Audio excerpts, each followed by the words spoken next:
evening, ladies and gentlemen. How are you? Good. We have a full house tonight. This is the biggest audience I have ever acted in front of, except for high school, but nobody counts that anymore. I'm so excited that you're all here tonight. I have a couple announcements before we get started with this. First of all, turn your cell phone off. Be present. Some of you just are always on your cell phone. Turn it off. And then I got to call a couple people that were happy. So one of the things that I want to say is you are what makes this possible. We really enjoy putting the show on for you. I want to call out some of the people. One of our sponsors is here tonight, the painter lady, Lisa. Grandma Lisa's here. Thank you very much. Also Logan, the new captain of the color guard. Great job. One of my elementary teachers, who must be here just to see me, Captain Gradle's here. She didn't know I was here until he walked in. That's just the way that goes. But the Nelsons are here. They're going to drive all the energy from the back. Almost like you paid them to do that. Yeah. Oh, and there's at least one Helmenstein here. We can't do a play without at least one Helmenstein in the audience. Okay, so with that, let's get started. My name is Gene Culpepper, and I am the director for tonight's play. It was rather unusual circumstances when I was asked to be the director by Billy St. John, the world-famous playwright of Murders in the Air. You'll notice from the program that Heir is spelled H-E-I-R, as in the heir to a massive fortune. A little foreshadowing there. We'll just see if you get it. The rather unusual circumstances are in that the play was not actually finished when I was hired to direct it. Now, there was lots of rewrites and changes during rehearsal. It put a lot of stress and strain on me, the director, the playwright himself, as well as the cast. Yeah, you got that right. Oh, thank you, Dylan. There's always one prima donna in the group. Anyhow, as I was saying, the rather unusual circumstances. So, Mr. St. John, as he wrote this play, he didn't quite finish it, but hey, we're here to put the show on for you, and the show must go on, and that's what they say, at least. If I could find the person who coined that phrase, I would. Well, there'd be another murder, of course. As I was saying, there were rather unusual circumstances. Mr. St. John, he had written this as a murder mystery, of course, and somebody does die, of course, in the first act. There are plenty of characters, 9 of them, that have motive to do the killing in one way or another. Mr. St. John had written an ending with all of those different killers, but he couldn't decide who could actually be the killer, who would actually be the killer. We rehearsed them and played them out for him, and he just had such a hard time because we have such great actors, as you all know. But as today's play date came closer and closer, the tension built up so much in the air. IR, you could cut it with a knife. Mr. St. John, he had what I believe to be a nervous breakdown, and he's heavily sedated in a padded room with some really nice people, probably giving him hugs. So that's why he's not here tonight, but I'm here, the cast is here, and we are here to put on a show for you, even if it kills us. Okay, but we need your help. Okay? So, I'm sure you got, when you walked in, you got this great program. We can hand you a whole bunch of other stuff. Maybe a little blood red voting ballot here. Okay, y'all see that? Hopefully you got one. If you didn't, it's not a big deal. On here are the characters that have the motive to kill. So what's going to happen here is at intermission, a death will occur in the first act. I know you'll see, it's fine. But when that death occurs, there'll be plenty of people with motive. They're all listed on this little card. We're going to need you at intermission to grab a card and fill out who you think should be the killer, and then we will act out that particular version of the play. At least that's how we hope it'll go. It got very confusing. Very confusing during rehearsals. Yes, I wonder we didn't kill the playwright. You're right, Travis. I'm lucky he's not here tonight.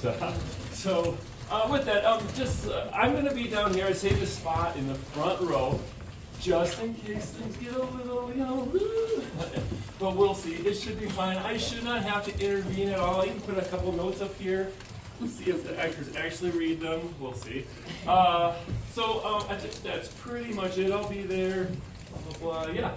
Are we ready, cast? I guess. This is what I have to deal with. If it's a great show, you know it was all me. Okay. Everybody in first positions? Okay, let's get the lights started. Let's go.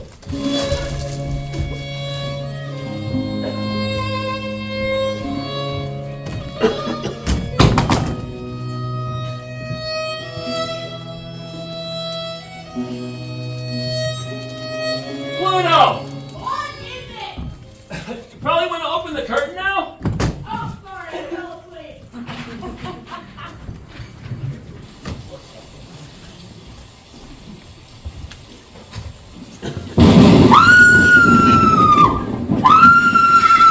Nancy, please, get yourself together!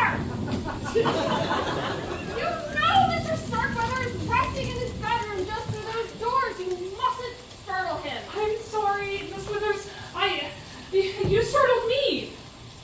Well, my apologies, but I dare say a slight scare will do you no harm, but a sudden shock to a man in his 90s in Mr. Starkweather's medical condition could prove fatal. You remember that, girl? Yes, ma'am. I guess this storm just has me a little on edge. Yes, it is a tempestuous evening, isn't it? I presume all the guests have been shown to their rooms? Yes. Well, although Mr. Starkweather's grandson, Mr. Simon the Third, it's a long drive from his college, and with the storm, you know. Well, I do hope that we can start without him. It is already past Mr. Starkweather's bedtime, and he must have his rest. I assure you, Miss Withers, the room is spotlessly clean. Well, I should certainly hope so. Mr. Starkweather's asthmatic condition means that the merest mote of dust could be potentially lethal. I've worked for Mr. Starkweather many years before you came here. I don't need you to tell me how to do my job. You brought the coffee? It's right over there on the table, Mr. Trent. Minerva wants you to help her in the kitchen. Yes, sir. Mr. Starkweather requested that everyone be in here at precisely 8 o'clock. I will have Bensonhurst fetch the guests from their room. Mr. Starkweather will be ready. Coming, Mr. Starkweather.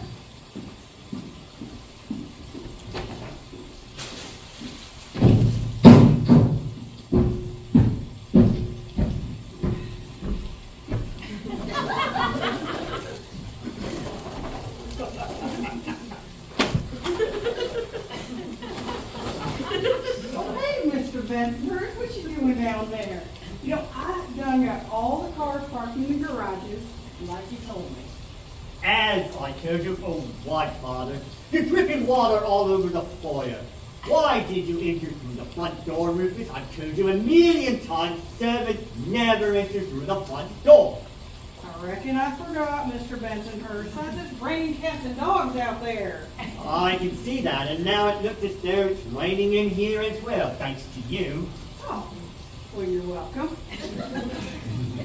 Go back out the way you came and maneuver yourself through the back door. Do you think you can manage that? Well, I don't know, but I reckon I'm gonna find out. When our final guest, young Mr. Simon, arrives, I'll summon you so you can park his car for you. Oh, good. Maybe while I wait, I can sit by the fire and see if I can grow some hills. Don't be impertinent. Well, how can I be if I don't know what it means?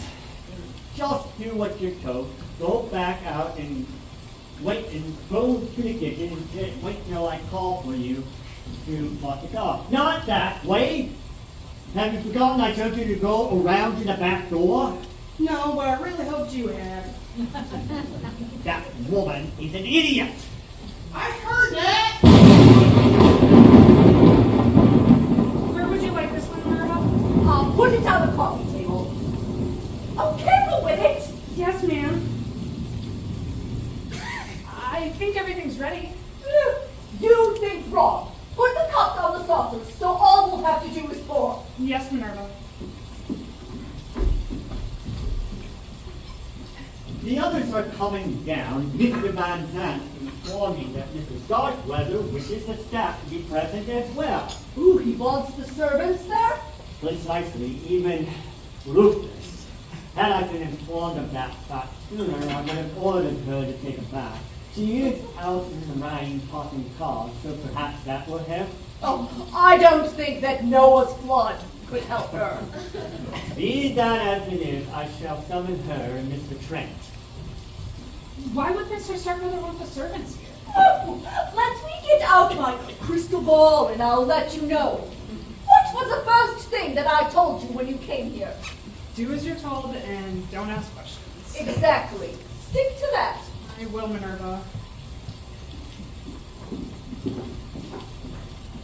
Oh dear. I never know what to wear on special occasions. I suppose Uncle Simon's inviting us here is a special occasion, isn't it, Jordan? I suppose so, when you consider that most of the time he treats us like lepers. You think Simon treats us like jungle cats? Not leopards, mother, lepers. Oh, forget it. And don't worry, mother, you look fine. Oh, thank you, son. I'll tell you one thing. If we ever should inherit this mausoleum, the first thing we'll do is ring up the Addams family and let them know it's on the market. Counting chickens, are we? Minerva, we didn't see you and your attractive young helper there. Nancy is a nice girl, and I intend for her to stay that way. I'm sure I don't know what you mean. I doubt that. I don't understand. I believe that. Miss Fiona, why don't you have a seat on the couch, and we'll get you a cup of coffee. Coffee, that sounds nice. It's a little damp in here.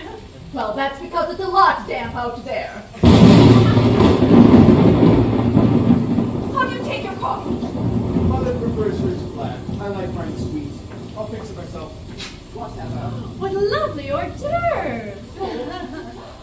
Looking for you. These are delicious. Oh, I'm glad you like them. You're looking very pretty tonight, Nancy. Thank you, sir. Sir, that makes me feel as old as great Uncle Simon. Call me Jordan. She will call you Mr. Starkweather, as a proper maid should. Because if anyone is going to call you anything, it's going to be me. And you don't want to know what I'm thinking.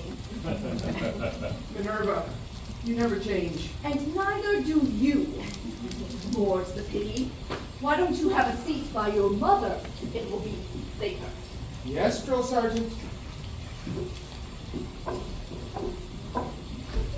I swear, Kathy, I don't know how y'all can stand living out here in the boonies, away from fine restaurants and theaters and shopping centers. Why, I get so depressed I just sit down and wait. Don't be so dramatic, Paul. It's not that bad. I stay here during the week and I go to my apartment in town most weekends. Well, I am relieved to hear that. Well, I used to work for a large corporation before Mr. Starkweather hired me to be his personal secretary.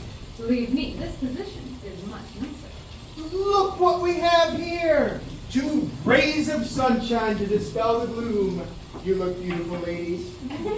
Cousin Jordan, you're a rogue and a charmer. I do my best. Won't you join us? Oh, have a seat over here. You'll be much safer. We'll bring you a cup of coffee. Thank you, Minerva. I'll take my glass. Ooh, and load mine down with lots of cream and sugar. I must admit, I have an enormous sweet tooth. That must be where that corn syrup accent comes from. And how are you, Cousin Fiona? Oh, oh, I'm very well, Paula. Thank you. Oh, well, that's just peachy. I swear, I don't know why we don't see more one another. Seems like the only time we're getting together is for somebody's funeral. Well, aren't all funerals for somebody? Don't be morbid, Cousin Jordan. I'm just glad that this weekend is an exception to the rule, and for once, nobody is dead. So far, anyway. It's okay, honey, you didn't spill it. What did you mean by that remark, Jordan? Oh, nothing. It's just when you called to tell us that Great Uncle Simon wanted Mother and me to come to Starkweather Mansion for the weekend. At first I thought you were going to tell us that he had passed on. You wish. I started to pack my new black dress. It was a natural assumption, of course. After all, he is up in years and in poor health. I was only glad to hear that the old boy is still with us. Kathy, darling, I bet you know why Great Uncle Simon has desired our presence here on this frightful evening. Do tell. Well, Mr. Van Zandt will go into the particulars, but I happen to know that Mr. Starkweather wishes to discuss his will. Really? I would appreciate it if you didn't drool on the hors d'oeuvres. You misjudged me, Minerva. I was surprised, that's all. Where is Cousin Simon? Shouldn't he be here? When I contacted him last week, he said he would be here. Apparently, he's running late. He's tried to call here tonight, he can't get through. The storm's knocked out the phone lines. Well, he should be here. We're talking about Great Uncle Simon's will. After all, he is his only grandchild. Yeah, and we'll probably get everything. Wait a minute, hold on, wait a minute. What are you doing? You guys are doing great. Seriously, I mean, following along, you haven't missed a word. Folks, I talked to Mr. St. John about this part of the script, and these relationships are a little hard to follow, and so he said, well, I'll just rewrite it, and then he kind of went bonkers. So I'm going to try to explain it to you. Natalie, hey, could you grab, I wrote a whiteboard in the back there, could you grab a stage hand and bring that out? So, if you, audience, could grab your bill here and your program, and you turn to the back to our wonderful sponsors, Lisa. Just next to that is the Starkweather family tree, and wait a minute here, we gotta do one of these things here. Oh, okay. So, this is the Starkweather family tree, right? So, old man Simon Starkweather, that's that guy right there. He had two brothers, an older and a younger. You know, Paul, he married Lillian. They in turn had Bella. Now Bella married Lucian, and Atlanta businessman, and they had Paula, who's right here, right? Okay, got that? That's this side of the family tree. Then you had John, who married Catherine. They had Ezra. Ezra then in turn married Fiona, right here, and you already kind of figured out Jordan is her son. Okay, then you have Simon, who married Lucille late in life. Then they had Junior, who then married Anne, and then they had Simon Starkweather III, the young man that they keep talking about. He has a striking resemblance to the old man. Pretty impressive how similar they are. So then, so we have these red crosses you'll see across here. These are all people who are dead. Dead. Heart attack, black lung, infected hangnail. Oh, this one here is interesting. Poison.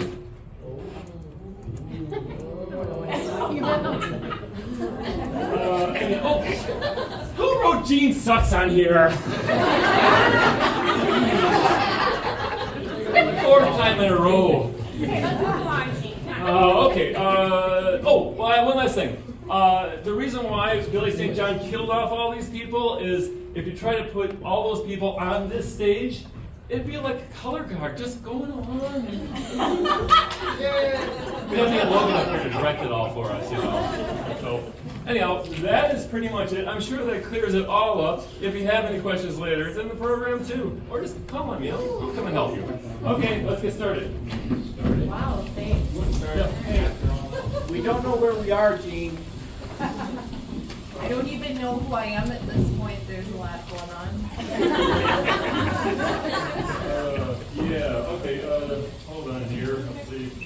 Let's start where Travis and Nathan, where you guys come in. You all set then? I think so. Andy? Huh? You're gonna have to give them their line here. What is it? He'll probably get everything. Who will? Your cousin Simon?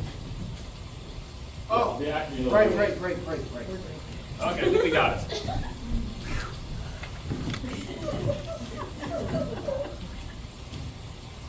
yeah, and he'll probably get everything. I'm very pleased with your investigation. I'll be happy to recommend you to all my other clients. Just doing my job, Mr. Van Zandt. Good evening, everyone. Good evening. I know we haven't met yet, but I feel like I have a pretty good idea of who you are. Mrs. Starkweather and her son Jordan, right? That's right, Mr. Davis, call me Mike. From what Mr. Van Zandt just said, I assume you must be some sort of investigator? That's right, pal. Private kind. I see. So, Who is this nice young man here? He's a detective, Mother. A detective? How exciting! Tell me, do you know Nancy Drew? no, ma'am, she's a little out of my league. I do know who you two ladies must be, though. Well, I'd be surprised if you didn't, being your private investigator and all. Now, that accent settles it. You're Paula Thompson. You are 100% correct. I cannot deny that I'm from the deep south. If she came from any deeper south, she'd be from Central America. That leaves you to be Kathy Collins. It's nice to finally meet you in person. Nice to meet you too, Mike. Mike and I have corresponded for some time by mail and fax. On Mr. Starkweather's behalf, of course. Is this seat taken? No? I'm going to park it over here. And I expect you to remain unobtrusive. Well, I surely will do that just as soon as I find a dictionary and look it up. Just go sit over there by the fire and keep quiet. On a fire, I am glad to. My backside's still a little soggy. Keep an eye on her. I shall do my best. If all is in readiness, Mr. Van Zandt, I shall inform Mr. Starkweather. Yes, thank you, Benjamin. Would anyone care for some coffee? I could use some coffee, Minerva. Well, how do you take it? In a cup. Keep still. Just black. Mr. Van Zandt, it's my understanding that you are here to talk to us about Great Uncle Simon's will. That is correct. Frankly, I didn't think it was a good idea. Mr. Starkweather's health is precarious at best. And he doesn't need the excitement! I advised him to communicate with you all by mail, but he insisted on summoning you here to Starkweather Mansion. I only hope he doesn't live to regret that decision. Miss Withers is bringing Mr. Starkweather in to join us.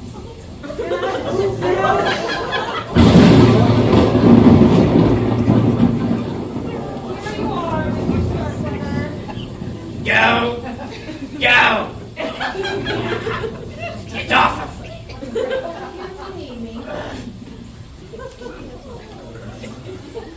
To think I was once surrounded by presidents and kings.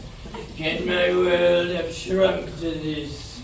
Nothing but a handful of relatives and a meager staff of hired help. Simon! Ooh, where is my grandson? We presume he's on his way, Mr. Starkweather. Can't wait for him. Not enough time anymore. Good evening, Great Uncle Simon. You're looking well. Are you blind, boy? Or just a habitual liar? I was only making pleasantries, Uncle. Save your breath, Jordan.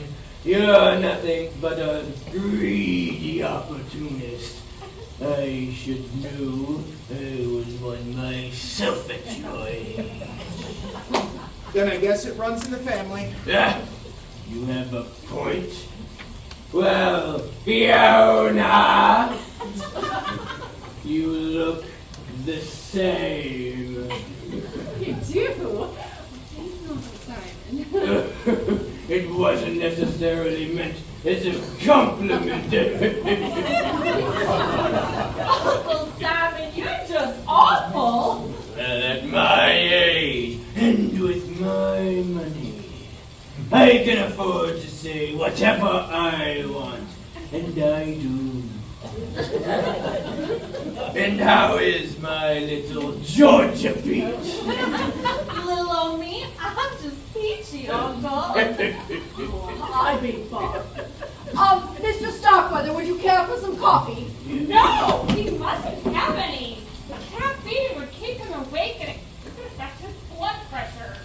His medications cause it to run a little high.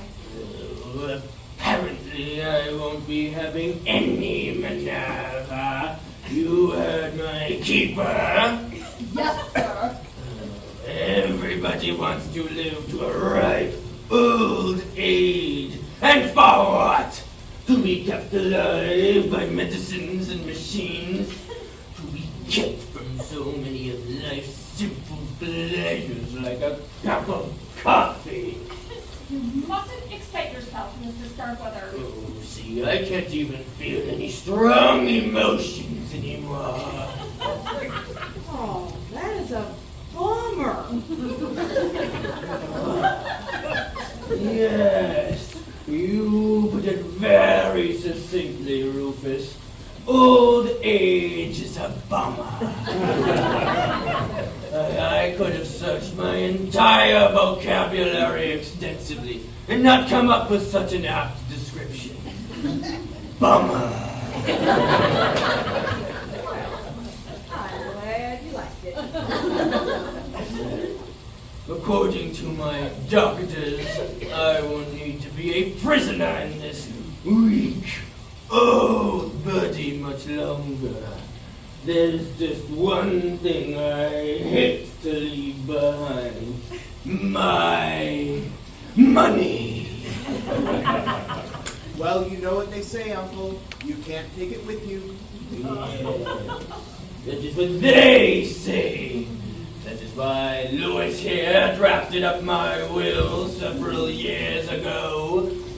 Oh, I'm sure you'd like to know how I provided for you, my heirs. I must admit, I'm just a teensy bit curious. Oh, a teensy bit.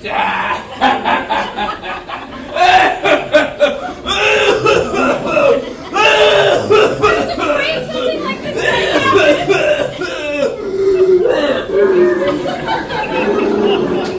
Breathe deeply. It's not me, I did it. Shouldn't we call an ambulance? We can't, the phones are down. It's all right. He's just lost his breath. He just needs to breathe pure oxygen for a few moments. Tell them, Lewis. Very well. This here is the will Mr. Starkweather had referred to. As you all know, Mr. Starkweather has been a phenomenally successful businessman for many years. So much I'll so, say. yeah. He's been on the cover of Forbes magazine at least a dozen times. I ain't never read it. If you did, you would know he has the distinction of being one of the world's first billionaires. You know, 20 years ago, I begged dear Ezra to ask his uncle to advise him on his business investments, but he was too proud. Yeah, Dad had his pride. Lots of pride, but very little money.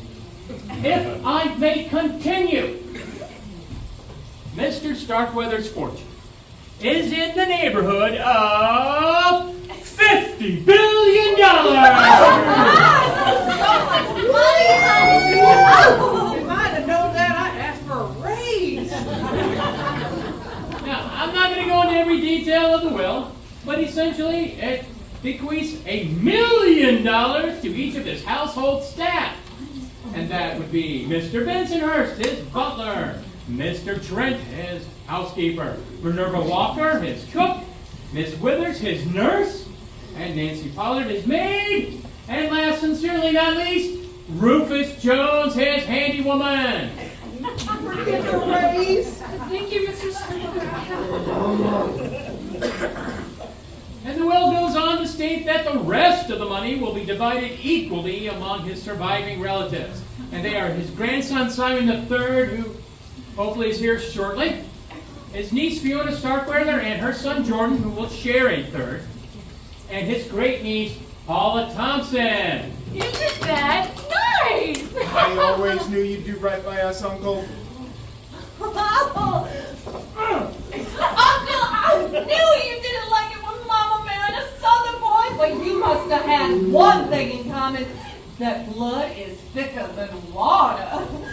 You know, Mrs. Paula, Nurse Withers, she'd probably tell you if it is. Now that I've informed you all of the contents of the will, I have another announcement to make. As of tomorrow, this will is invalid. What? You get What do you mean invalid? What's invalid? It means no good. I got me a brother that's invalid.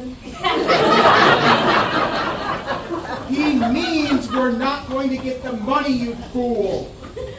Oh, well, I guess I won't be getting that big screen TV I was thinking about that.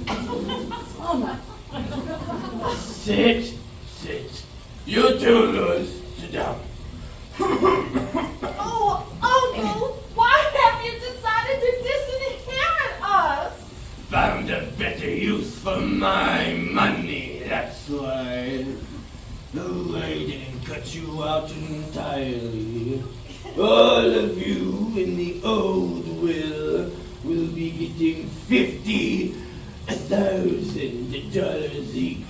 50,000 out of 50 billion. Yes, Lewis here said it would be a good idea to give you all a little something.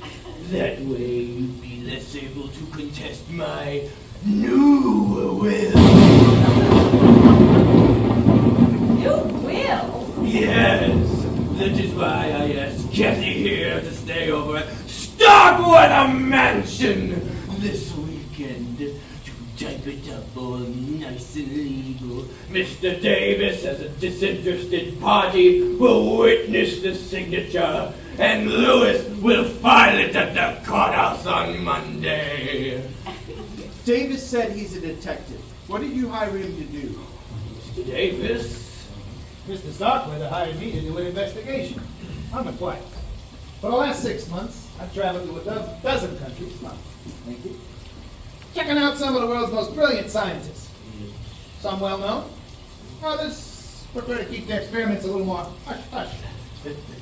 I succeeded in finding one in Belgium. Famous doctor. Let's call him Dr. X. Yeah. And he agreed to do what Mr. Starkweather desired, which was to clone himself.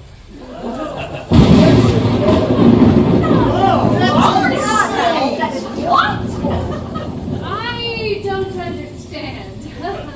I'm glad I ain't the only one. Those blood and skin samples you had me collect, the ones you said were going to be examined by specialists? They were sent to specialists with us, specialists in DNA. I thought you were trying to find a cure. I was not a cure for my various ailments, but a cure for dying. And I did find it. Cloning? Precisely. Through modern science, I will live forever! It's not right. Never mind that. Let the moralists and the politicians debate that question for decades to come.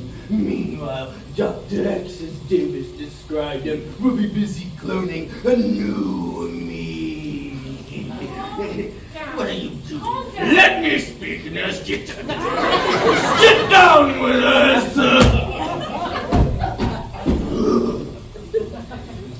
A lot of you seem to be displeased. Not, as I suspect, because of the moral question, no. Because of your change in fortune. Well, too bad. Cloning is very expensive, especially because what I require needs absolute secrecy. But there will still be a sizable fortune left over for the new me to inherit. No doubt, I will be the first on earth to become my own heir!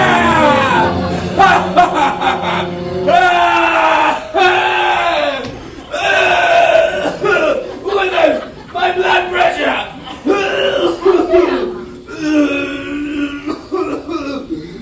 Where is the nurse? If you'll excuse us, I need to take Mr. Starkweather's blood pressure. Well, why don't you do it right here? Mr. Starkweather's arms are too frail to withstand the pressure from a cuff. This is an outsized cuff designed to go around the patient's side. He can withstand the pressure better there. I think Mr. Starkweather has had enough excitement for one evening. I shall put him to bed.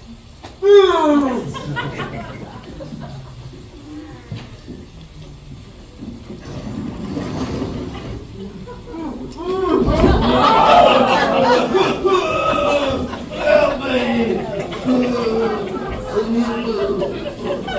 Nurse with us. This is your last day on the payroll.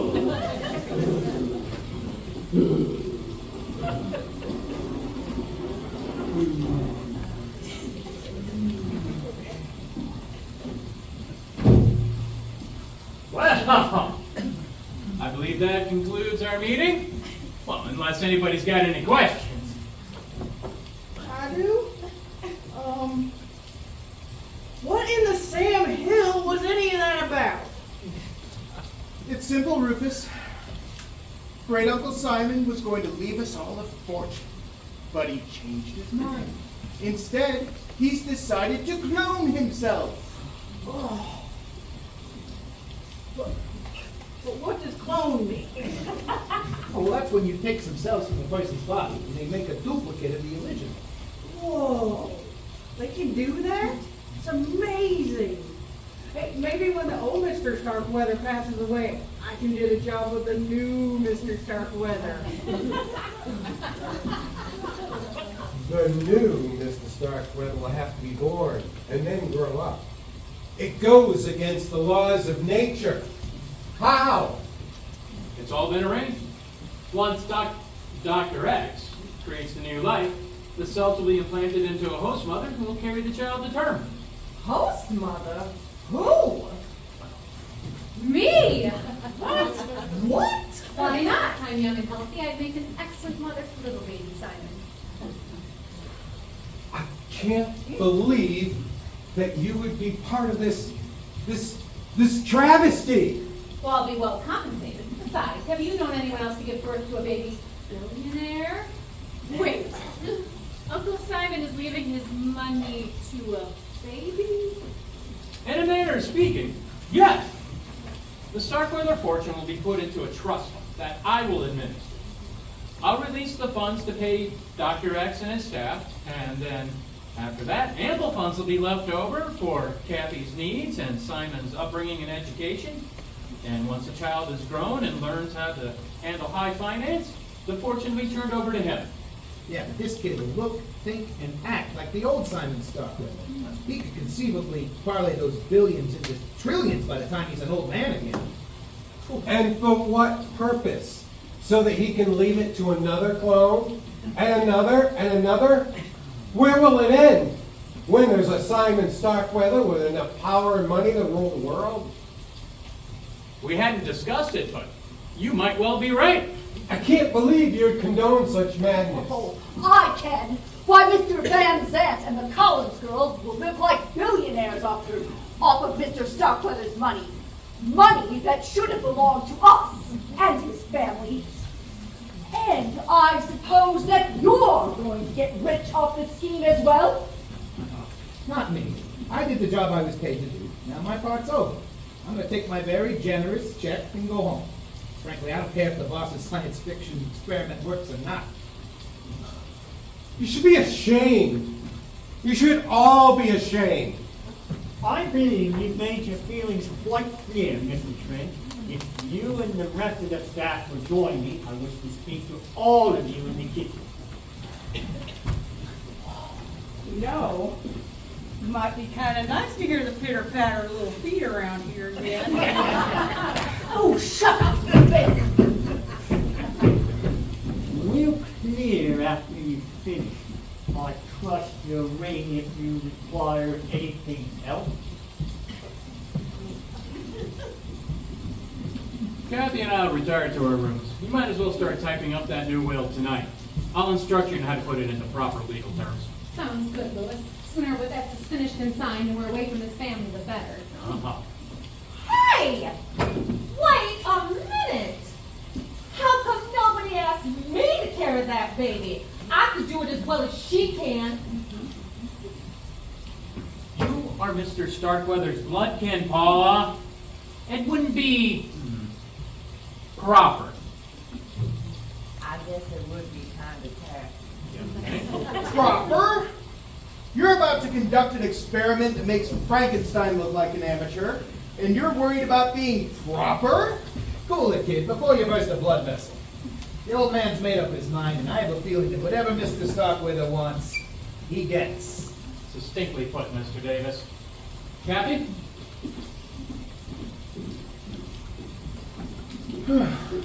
Well, I'm going to take this coffee to go and head upstairs to pack.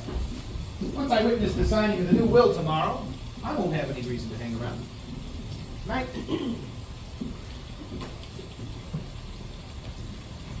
We were robbed! We were? Yes, Mother. Great Uncle Simon dangled a fortune in front of our noses and then snatched it away. Oh, that was mean. Mean? The man's a monster. Didn't you see the evil glint in his eye? He enjoyed pulling the rug out from under our feet. Well, he is going to give us $50,000. To him, that's no more than tossing dimes to a beggar. And you heard him. He's only doing it so he won't contest the new will. Yeah. I wish he were dead. I wish the old goat would drop dead tonight. That would serve him right. If Uncle Simon did die tonight, then we'd still get all our money, wouldn't we, my dears?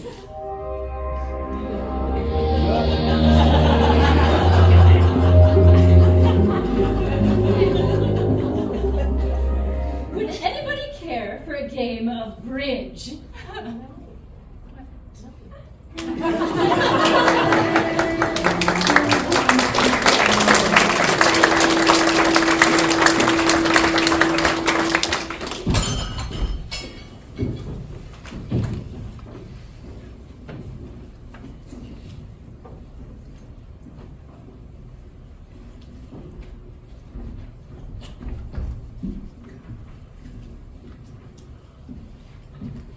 A penny for your thoughts? That's all I can afford now. Mr. Starkweather. It's Jordan, remember? At least when that dragon Lady Minerva isn't around. I thought everyone had gone to bed. I was going to turn in, but I had an urge for a midnight snack. Oh, well, I can fix you something. Oh, never mind. What are you doing up? Mr. Trent sent me in here to see that the fireplace screen is closed so that no sparks popped out onto the rug. And burn Starkweather Mansion to the ground? Maybe that's not such a bad idea.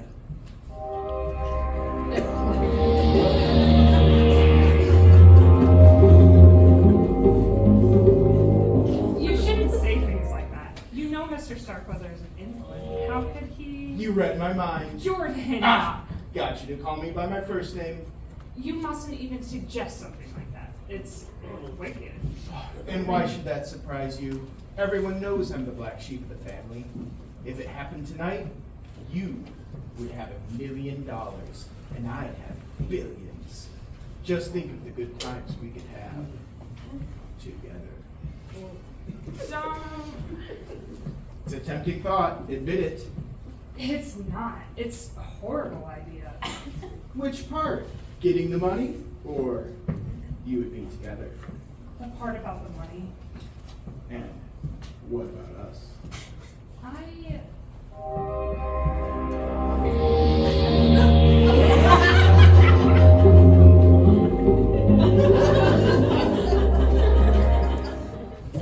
Minerva! Oh, Nancy! I thought you were going to help me with the dishes. I came in here to check the French doors to make sure that they were locked. I see. And what are you doing in here? I came down for a snack. I saw Nancy and stopped for a chat. You know that that appetite of yours is going to get you in trouble one of these days. Minerva, what are you doing with that knife? Mincing onions. At midnight. Well, I can't have anyone see me cry. I thought I heard a noise, so I came in here to check on it. And if you're so hungry, why don't you come into the kitchen with me and I'll fix you something? Yes, Minerva. Anything you say, Minerva.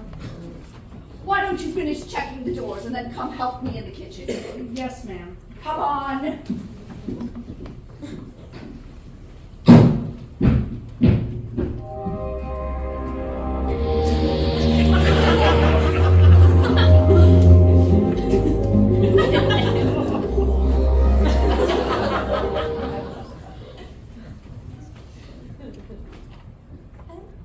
Rufus!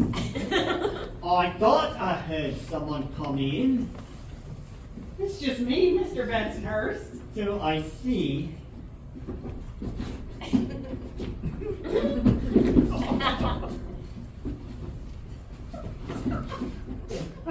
Please, what are you doing with that axe?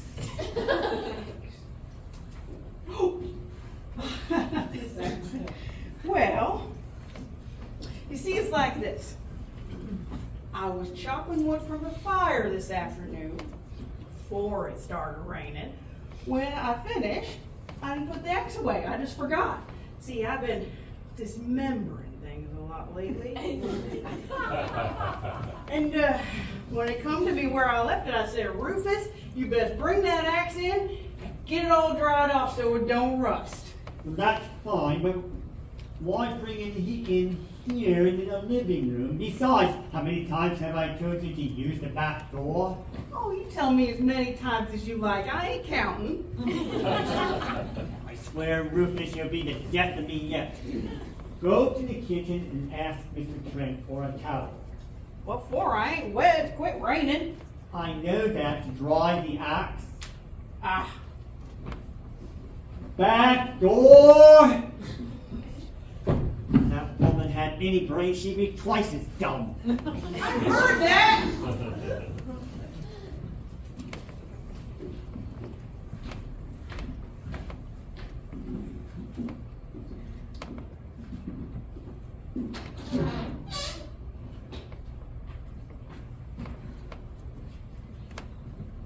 A penny for your thoughts? Jordan, I just came down for a breath of fresh air.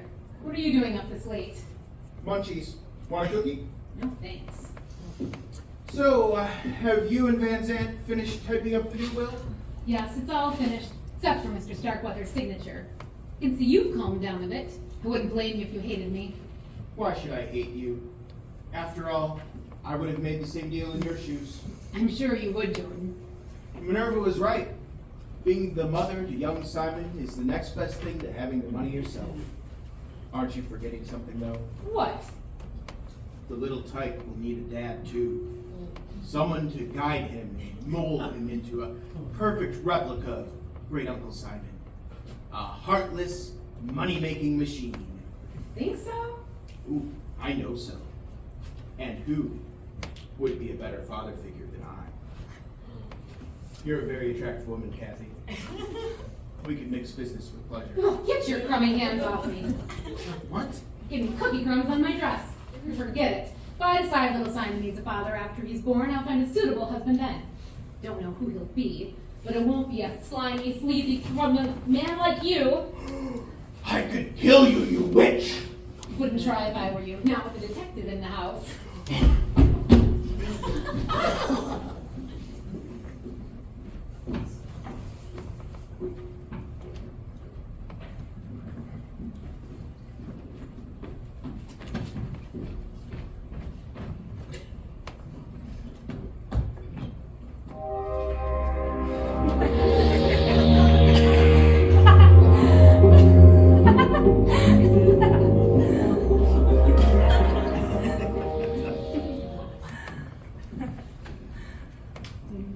Aren't you finished in here yet? I need to make everything right. Minerva wants you in the kitchen. Yes, sir. Don't dawdle. Somebody left the French doors open. Close them.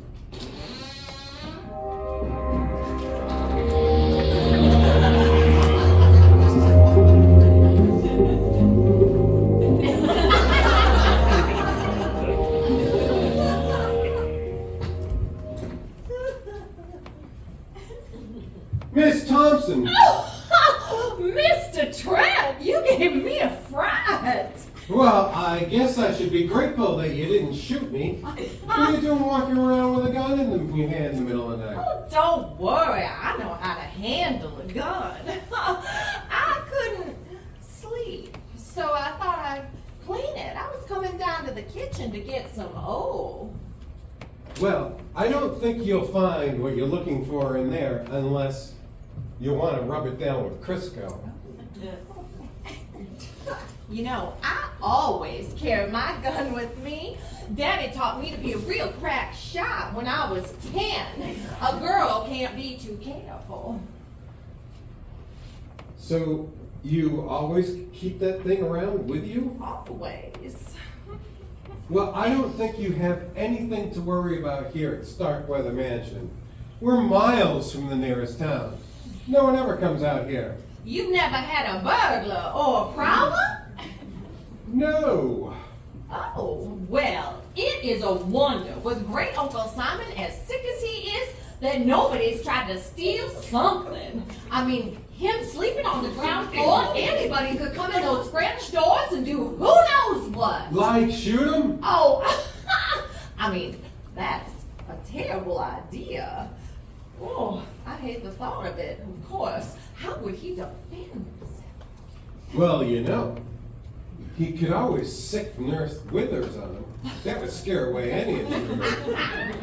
You're awful. Of course, I wouldn't want to tangle with the woman. Where does she sleep? She sleeps in the room beyond Mr. Starkweather's. That way, if he rings his bell in the middle of the night for her, she can hear it. Well, let me think about this now. When I was a little girl and Mama brought me here, that room over there, that was a library. And the one beyond it, that was a parlor. Am I correct? That's correct. When Mr. Starkweather became too ill to go up and down the stairs, we turned the library into his bedroom, and Miss Withers took the room beyond. So they're the only two people who sleep downstairs? Yes. The servants sleep upstairs in the attic under the eaves. We have a staircase that goes down to the kitchen. Why do you ask? Just curious. Oh, excuse me, hold on.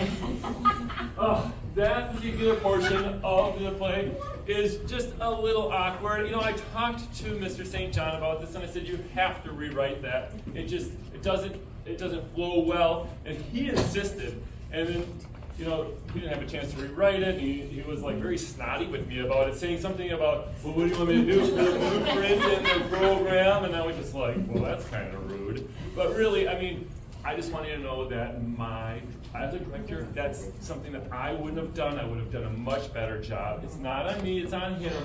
So, That's enough. It's not my fault. Hey, Gene! What? Do that again. You're gonna have to bring that script up here on stage and play Mr. Trent yourself. You know, it wouldn't be that hard. I'm sure I could find at least one Helmenstein out here to play your part. I like your nerve. Anyway, where the heck were we? Not killing him. Oh, so you're curious about the layout of the house, are you? Oh, right. Just curious. Well, you know what they say. Curiosity killed the cat. Oh. Well, anyways.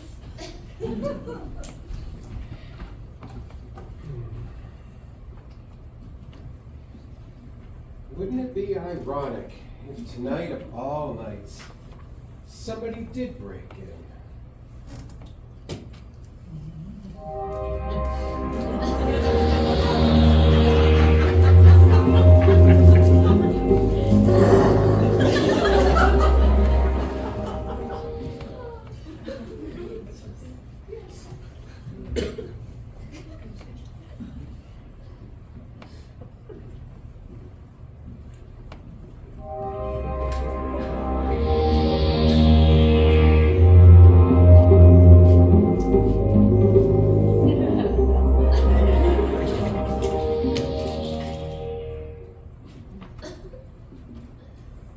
Mrs. Stop! Oh my God! Bensonhurst, you nearly frightened me to death! My apology. Might I ask what kind of pills you just strewn about the room? Digitalis! For my heart. I have a heart condition. Maybe I should take two. Digitalis, doesn't that speed up one's heart rate? Oh yes, my little heart is just pumping away. I would assume a single dose would be sufficient, an overdose would be fatal? Extremely fatal. Or am I being redundant? I suppose fatal is fatal, just like dead is dead. Wouldn't you agree? Completely, one cannot be better than someone else. Dead longer, maybe, but perhaps that's a mere comparison to that word that comes to mind. Might I inquire why you brought your medication into the front room? That's a really good question. Why did I bring it down here? Oh, I remember. I was gonna show it to Nurse Withers and see if she might be able to get me some free samples with her medical connections, you know. But it looks as though your bottle was full already. Yeah, it was. But it never hurts to plan ahead. I'd better pick them up. Oh, allow me to assist you. Bensonhurst, can I ask you a question? Yes. Why are you carrying a gigantic wrench? A wrench? Oh,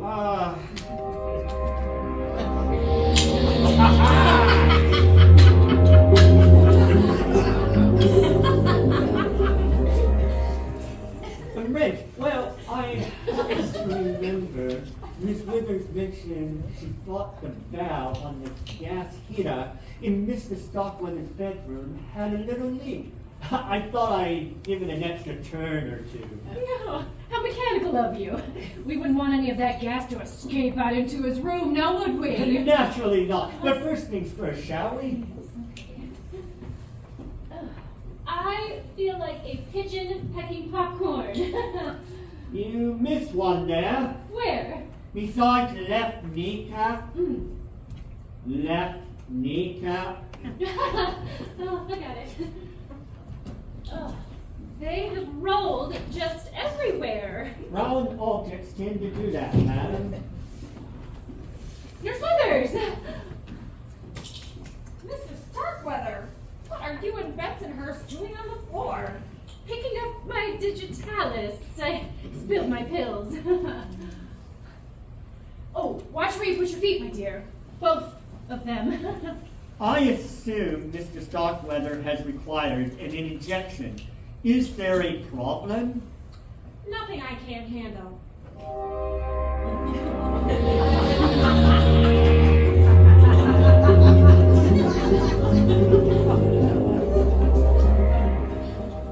His lungs were a little congested, chair. He can breathe easier sitting upright. Then I gave him an injection of steroids to help open up his bronchial passages. My, where would Uncle Simon be without you? Dead. Without my help, his heart would have stopped beating long ago. Speaking of which, wasn't there something you wanted to ask Miss Withers, madam? What's there? The digitalis? Oh, right. Nurse Withers. I was just curious if you happen to have any manufacturer samples of digitalis you don't need. I have a heart condition and I like to keep a supply handy. I can see why you would. Yours tend to run out, don't they? Indeed. Well, I'm sorry. I'm fresh out of spare drugs, Mrs. Starkweather. Your uncle requires every pill he has to keep him going. Oh. Well, then I guess we'd better pick up all of mine. Will you help us, my dear? I suppose.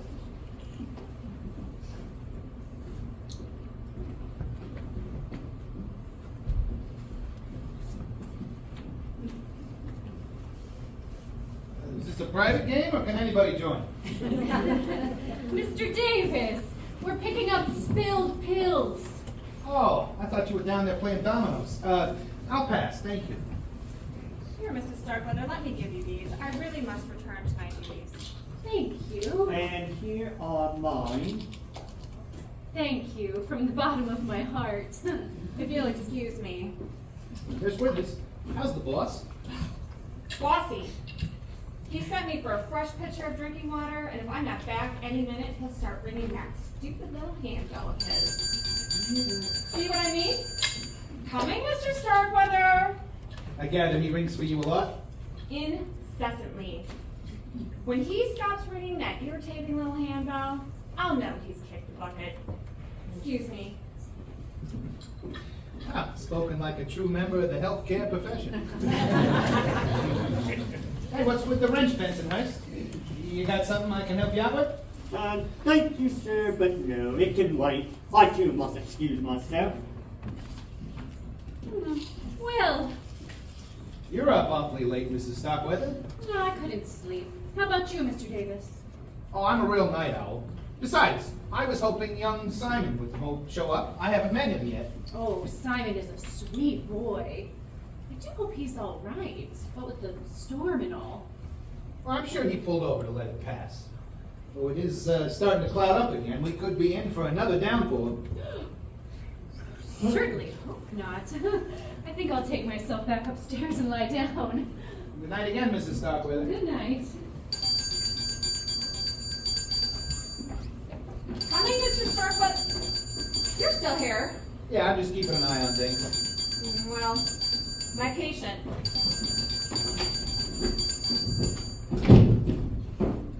Oh, you're up too, Mr. Davis. Yeah, I'm not the only one. There seems to be more traffic passing through Starkweather Mansion at midnight than going down the Jersey Turnpike at rush hour. I know what you mean. Been hearing footsteps pass my door all evening. Can't say I blame him, though. We should have guessed Mr. Starkweather's announcement would have given all of his heirs a sleepless night or two.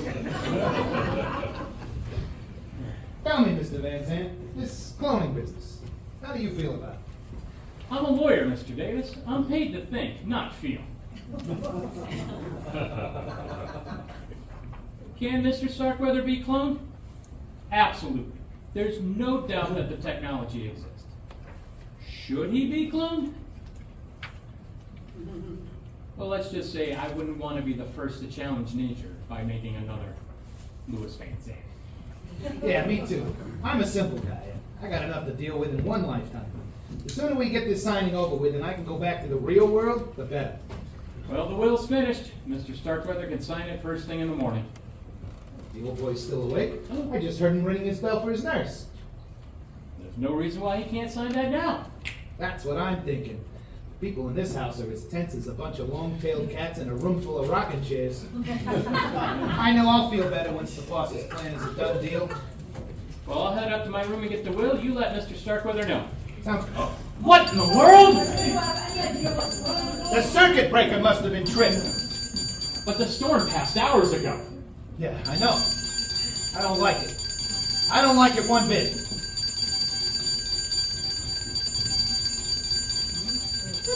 I'm gonna go see if I can find Bensonhurst. You check on Mr. Starkweather. All right, I'll let him know that you're taking care of it. Mr. Starkweather? Tools of the trade. Mr. Starkweather? Hello? Is anyone down here? Mr. Trent? Bensonhurst? Anybody? Hello? Kathy! What? Kathy, come quick. I think there's something wrong with Mr. Starkweather. Oh no, he hasn't signed the will yet, has he? No, and I can't find that nurse. Oh, perhaps he's just passed out. We need light. Davis went to go see.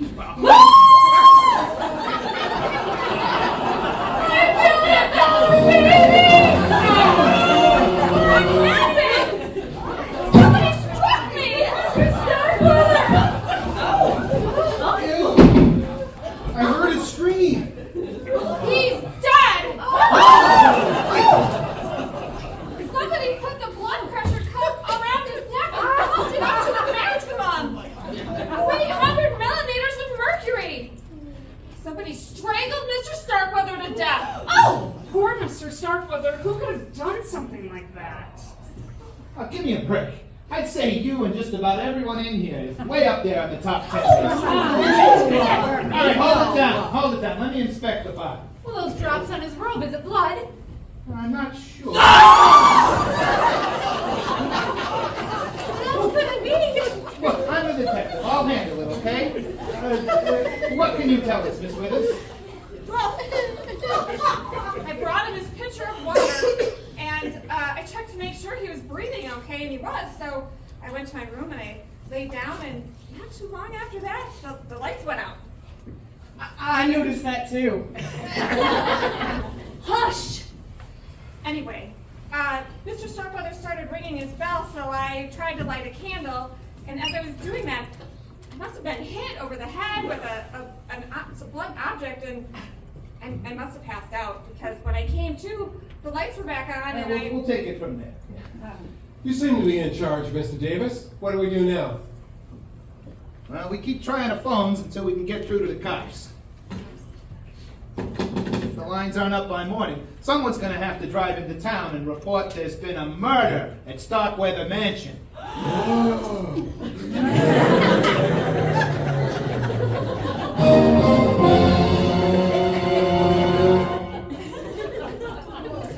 Maybe the old man did himself in. Or maybe not. Oh, young Mr. Simon, you made it. Oh boy, we got a surprise for you.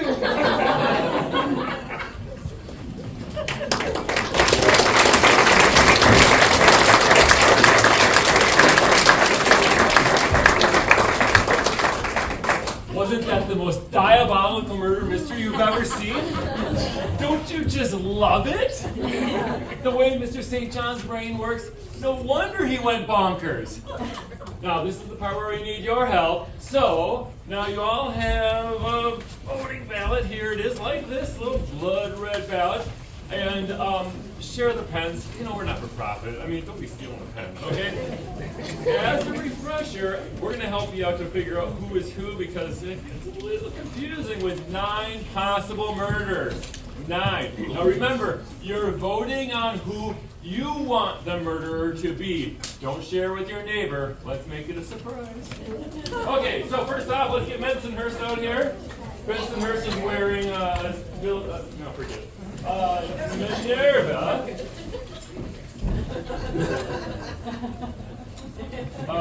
Then Trent. Nancy. Rufus. Fiona. Cousin Jordan. Paula. And Nurse Withers. Okay, so they're in the order that they are on your ballot. Okay? Hope that helps. So fill it out. Put it in the basket in the back. If you don't have one already, there's more by the basket in the back. We'll grab them, total them up, and then we'll act out that part of the play. We'll see you in about 15 minutes. Oh, enjoy concessions. They're great.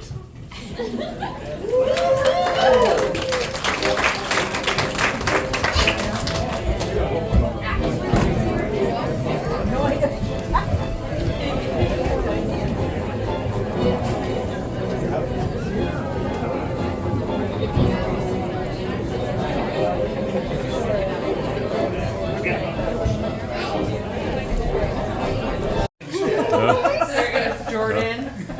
Here's Minerva. Jonathan.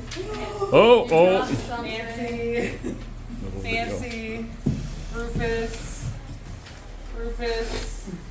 Jordan. Paula. Withers. Jordan. Withers. Bensonhurst. Over here. Okay. Rufus. One more. Nancy. One more. Thank you. All votes count. Withers. Bensonhurst. Made the cutoff. Okay, what are the totals? Count them up. Weren't there some I didn't have absentee nearly ballots? as many as an extra one. What does Paula have? Mom, you're just getting too many. I'm betting it's either Nurse Withers or Paula. 6 or Fiona. 13. All right. Okay, put them in your little stash. Wait, turn the lights back on.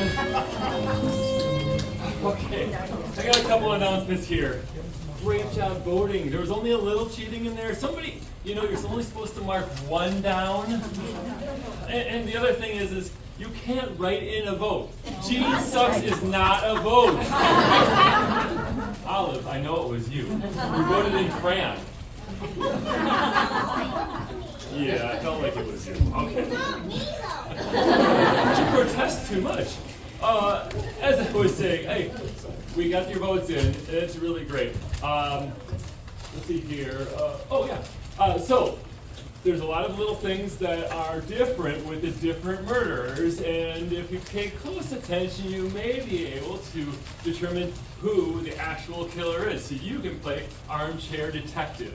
So, you okay back there? Okay. Please sit back and enjoy the conclusion of Murders in the Air. Second positions! Music!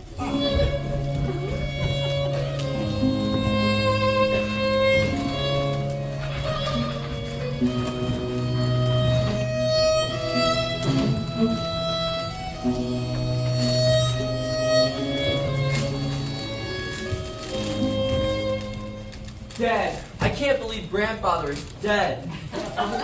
Well, he is, Cousin George. This is haunted already. He is, Cousin Jordan. He is the deadest person I ever saw. You're funny you should say that. Bensonhurst and I were just discussing the degrees of dead earlier, and I was saying Mother, please. And he was murdered. Yeah, there's no doubt about that. You all saw the body. Poor grandfather. If I had gotten here sooner, then maybe... How do we know you didn't get here sooner? What? For all we know, you could have gotten here hours ago. Parked your car out of sight, slipped into the house, then killed the lights moments before you killed Simon Starkwind. That's ridiculous. Why would I kill him? I'd say a third of a $50 billion fortune's a pretty good reason to knock somebody off. If Mr. Starkweather had signed that new will... I didn't even know about the new will. I didn't even know about that crazy cloning scheme grandfather told you about until I got here. Yeah, well, it would have been easy enough for somebody to just hide behind these French doors and eavesdrop on the conversation. And why would I be there when I was expected here? I told you what happened. Yeah, why don't you tell me again? All right. I was creeping down the long road that goes out of town. Rain was lashing the windshield so hard I could barely see. Wind was ripping the branches off the trees and hurling them against the car. It was like driving through a hurricane. When I got to the bridge... Wait, Rich? Would anybody care for a game of bridge?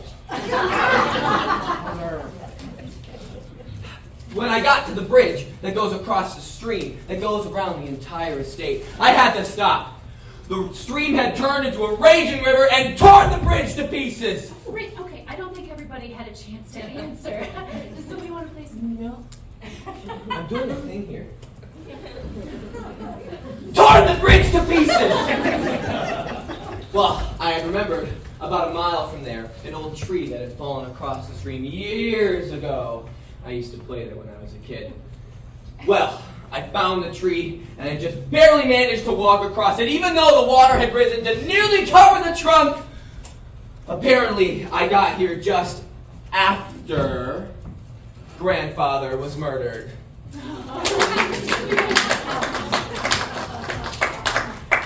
Yeah, it's a good story, but it sounds a little rehearsed. Yeah, well, not nearly enough, Gene. But it's the truth, I swear. Yeah, maybe, but I'm still not crossing you off my suspect list. And just who else is on that list, Mr. Davis? Every single person in this house except for Mr. Van Zandt and Miss Collins here. They had a heck of a lot to gain if your grandfather had lived even just a few more minutes. As it turns out, now they're left out in the cold. Well, especially me. Lewis had other clients.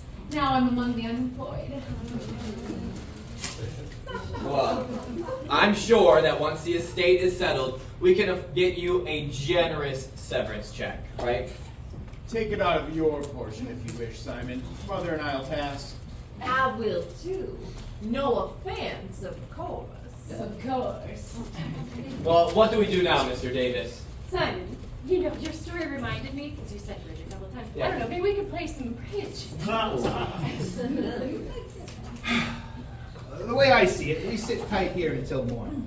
Then I'll follow you to your car and have you drive me into town.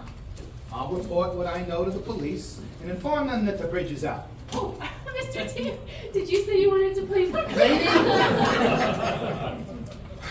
My guess is the cops will fly in by helicopter.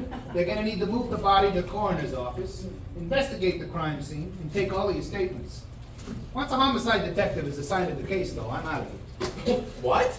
But you're a detective too, and you were here when the murder occurred. You have a better chance of figuring this out than anyone else.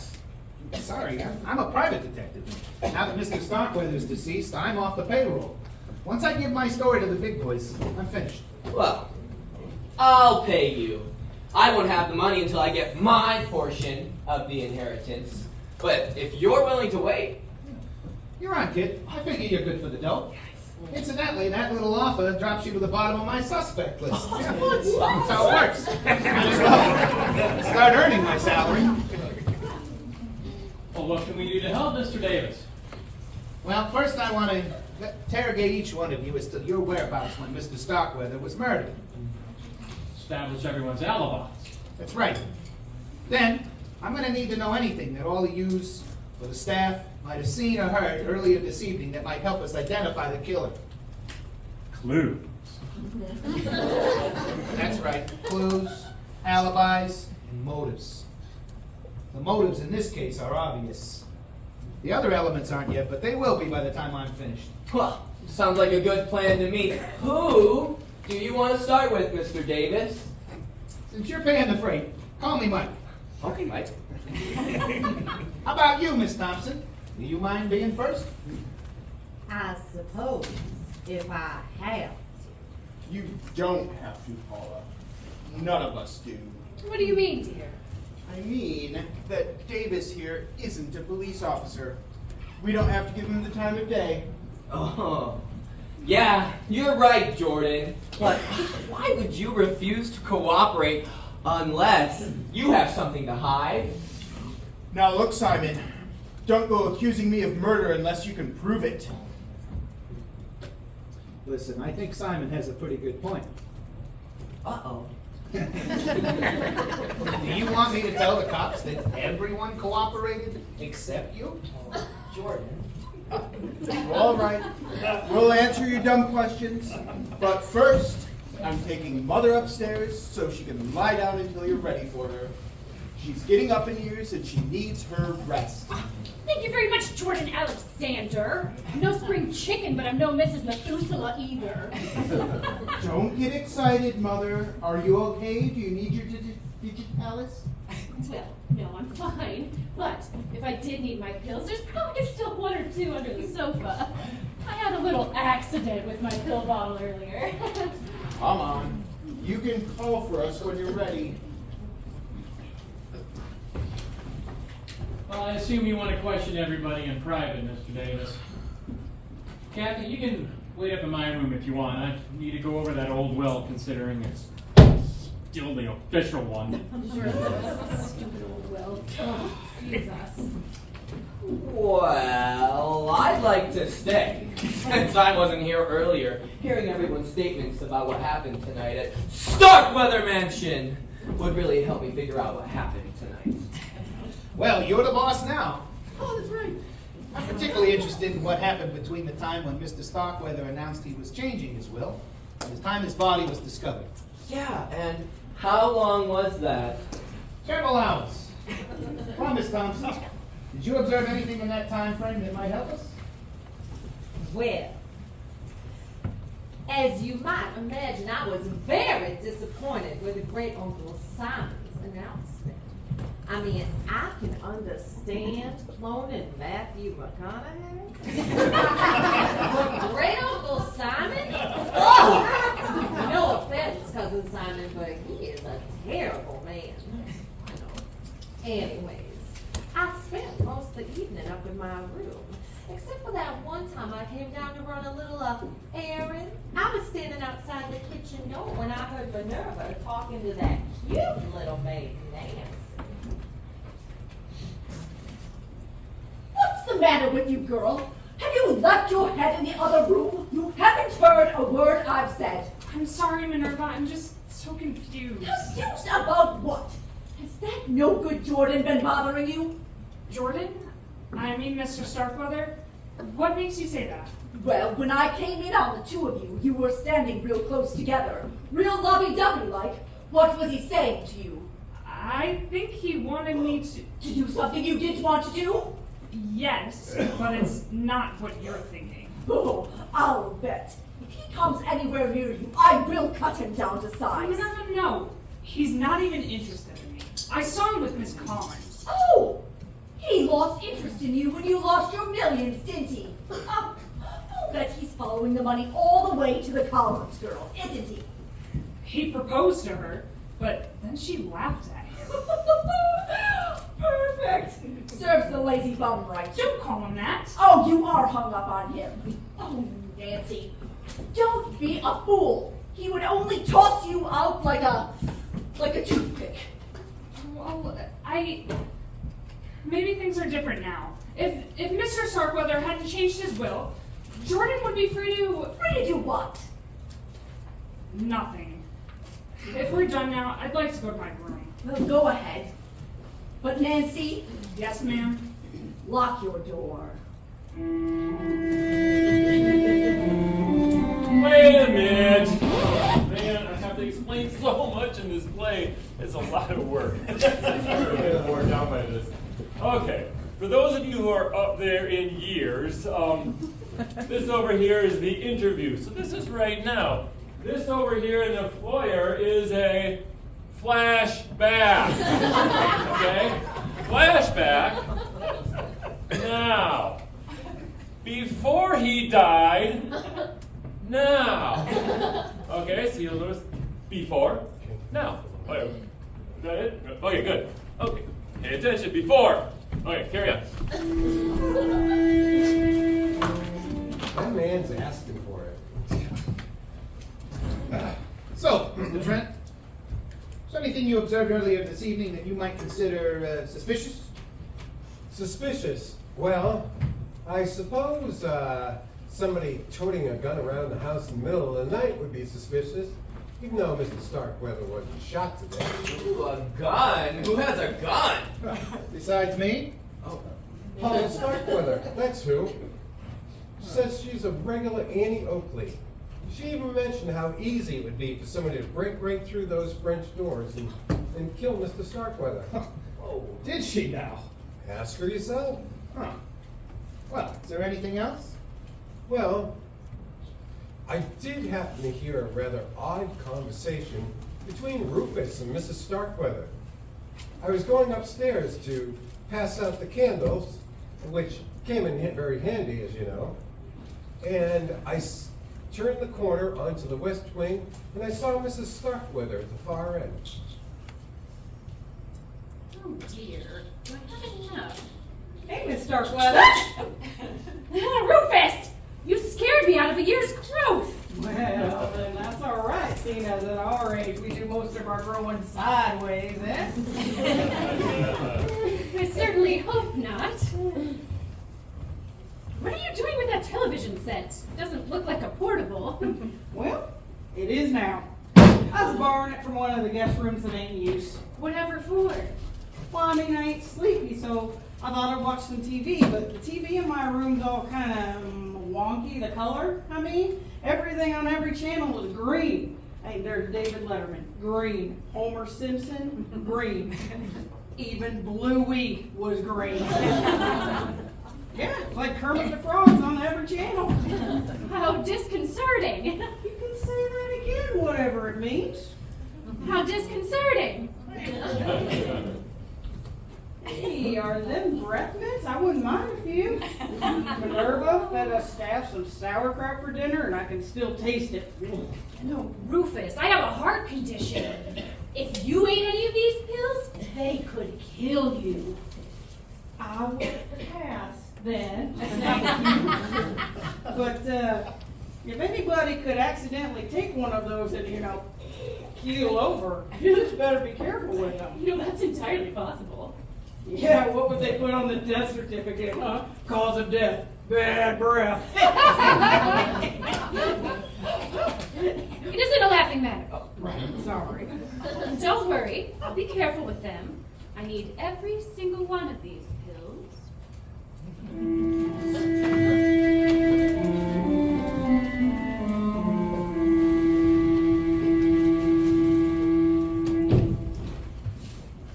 Rufus had an axe in the house. Yes, Master Simon. I instructed her to chop some firewood earlier. I gotta say, I'm a little surprised that you would trust her with an axe. Personally, I wouldn't trust her with a butter knife. I was simply relaying Mr. Starkweather's instructions.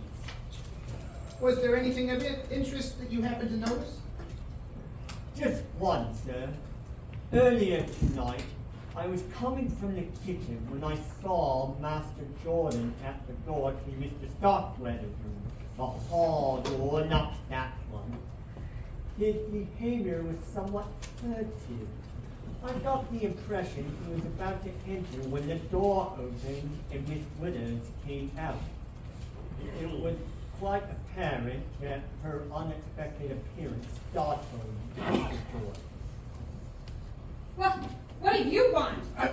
I was going to check on Great Uncle Simon. There's no need. That's what I'm paid to do. How is he? Still breathing, if that's what you're wondering. How much time do you think he has left, Miss Withers? Well, let's just say he needn't start any long novels, or even a short story. But you think he'll make it through the night? I think that Mr. Starkweather will keep his heart beating through sheer determination long enough to sign that new will. That's what you really want to know, isn't it? Why, you misjudge me, Miss Withers. Give it a rest, Jordan. I know you'd love to see him drop dead before daybreak, just like nearly everyone else in this house. Including you. $1 million is a fortune. A lot of people would kill for that kind of money. Well, if that's a hint, you can forget it. As Mr. Starkweather's nurse, I would be a prime suspect if he died of anything other than natural causes. Suspecting and proving are two different things. I'm gonna forget you said that. Good night, Jordan.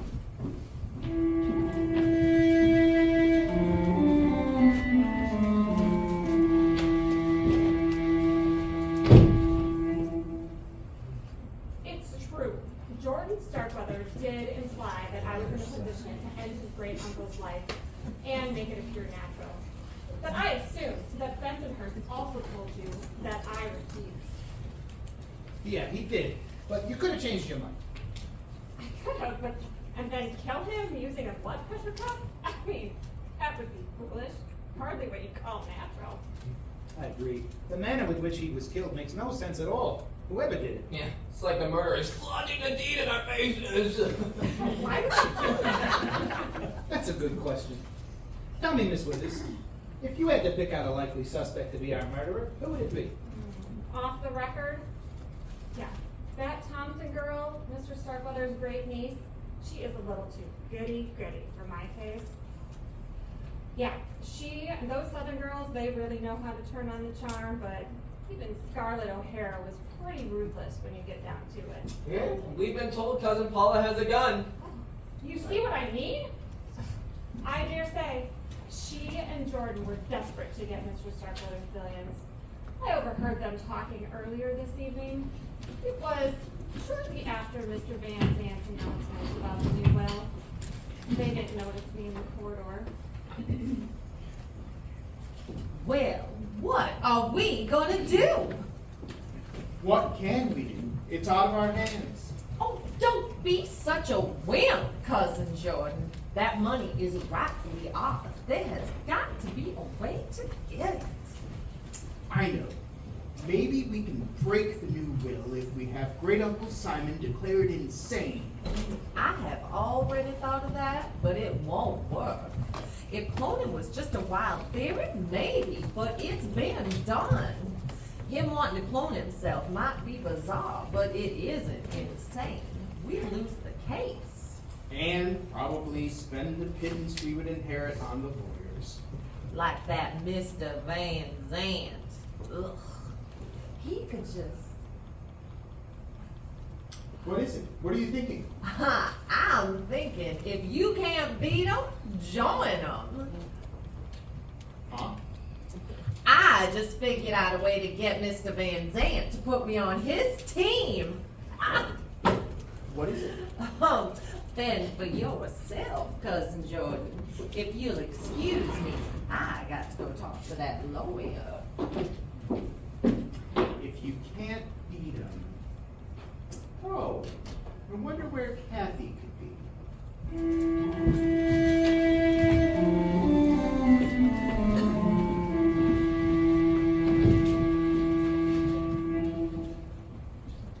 Yes, Jordan did suggest we get married.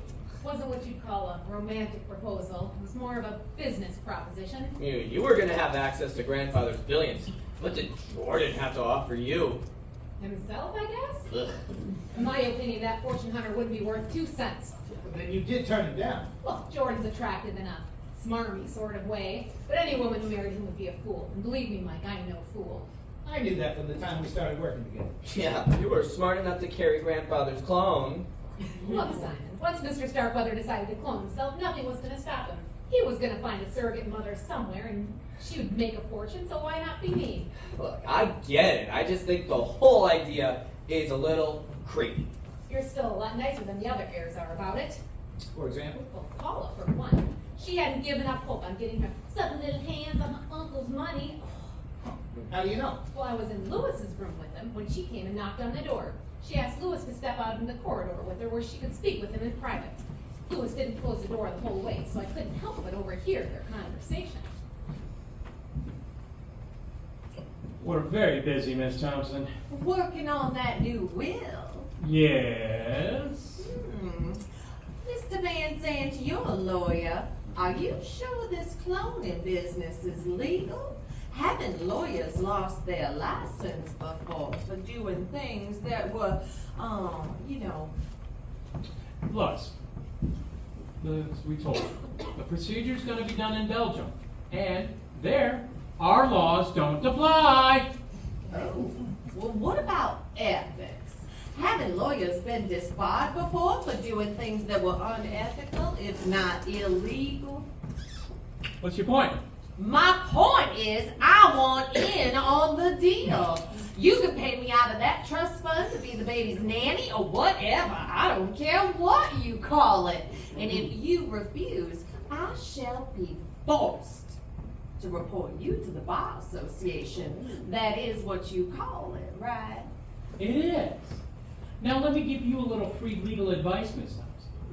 In the first place, should you accuse me of anything before the cloning procedure is completed successfully, I will sue you for the $50,000 that you're due, plus everything else that you own, and I will win. In the second place, Once the baby is on the way, I plan to shut down my office there at Dewey, Cheatham and Howe.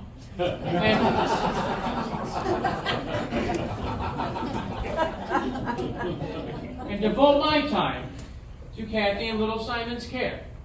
So in that case, at that point, it won't bother me in the least should I get this far.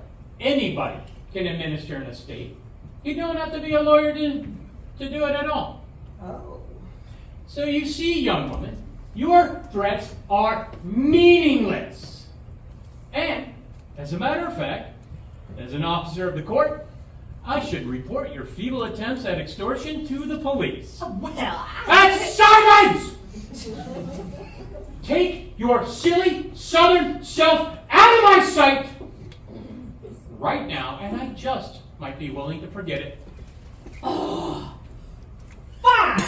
I'll go. You lawyer. Excuse me.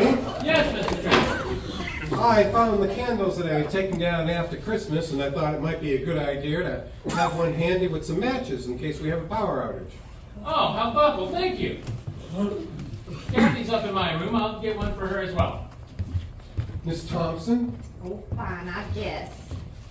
Kathy's up in my room. She's up in your room a lot. Oh, I guess somebody does want me to go to the police. Ugh.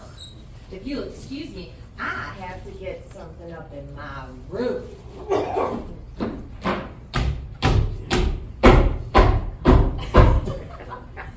What's the matter with her? Oh, let's just say she's a poor loser. Miss Thompson came and played her ace, and I trumped it! In a manner of speaking. Yeah. I'll take this up to Kathy.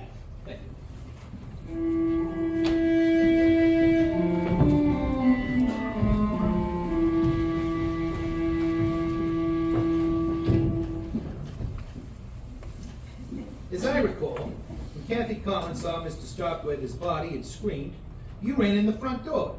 What were you doing outside, Rufus? Was I outside? Oh, yeah, I guess I was. See, I had borrowed a TV from one of the other guest rooms because when I turned on We my... heard why, Rufus. You did? Oh, boy, things really move fast around here. Yeah, all the characters on your set were green. Right, it was like a Martian invasion. Oh, so I set up the new TV, right? And on that one, everything was kind of fuzzy, like a woolly worm. So I thought I'd go outside and turn the antenna around. Rufus, were you on the roof? Well, it weren't going to do much good in the basement, was it? Oh, anyways, I was just about to get to the shed to get the old big ladder out when that old gal started screaming bloody murder. Well, murder, even if it weren't too bloody, I suppose. It's okay. When you were outside, Rufus, did you see or hear anything? Oh, well, there was an owl, and I heard some bullfrogs. No, humans, Rufus. Humans. Humans, right.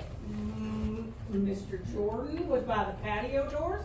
I don't know what he was doing there. Okay.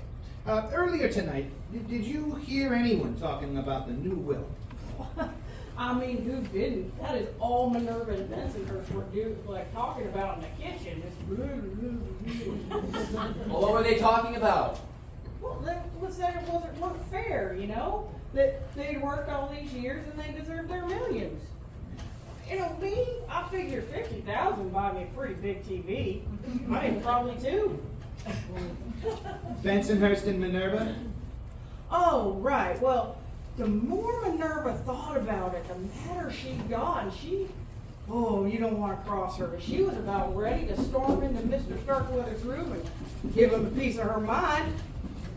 You mustn't go in there, Minerva. Well, who's gonna stop me? I shall if necessary. Oh, yeah, you and what army? I agree with you that we were wrong, but confrontation is not the answer. Well, then, what is? Have patience.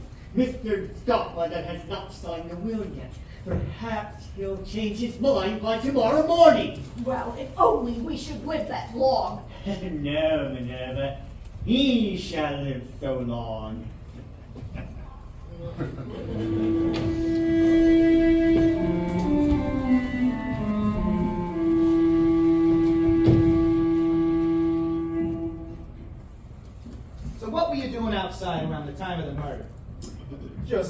breath of fresh air. Is there anything wrong with that? Not if you remained outside. What do you mean? When I did a cursory examination of the crime scene, I noticed Miss Withers had left one of the windows up a few inches to let in the fresh air. Anybody could have climbed in and... Are you accusing me of killing Great Uncle Simon?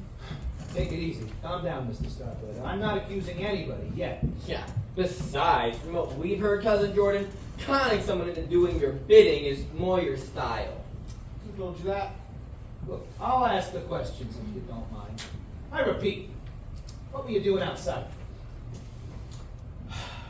Look, if you must know, Kathy and I had a disagreement. I blew up, and I went outside to cool down. Or have you already heard about that? Look, I question, you answer, remember? All right, tell me this. If you didn't kill Simon Starkweather, who do you think did? I'm not saying she didn't, but have you talked to that little maid Nancy yet? Oh, and why her, Cousin Jordan? The girl has a crush on me. I flirt with the ladies a lot, but I did nothing to lead her on. I know she was upset about the new will. Not just that she would lose her money, but that I would lose even more. I was strolling around the outside of the house and was standing outside the kitchen door when I heard Nancy speaking with Miss Withers. Can I help you with something, Miss Withers? Mr. Starkweather wanted a fresh pitcher of water. I got it. That poor man, when he had his attack in the living room and lost his breath earlier. I understood what you meant when you said the slightest shock could prove to be fatal. Exactly. The slightest shock. Excuse me. Oh yes, we wouldn't want anything to happen to him now, would we?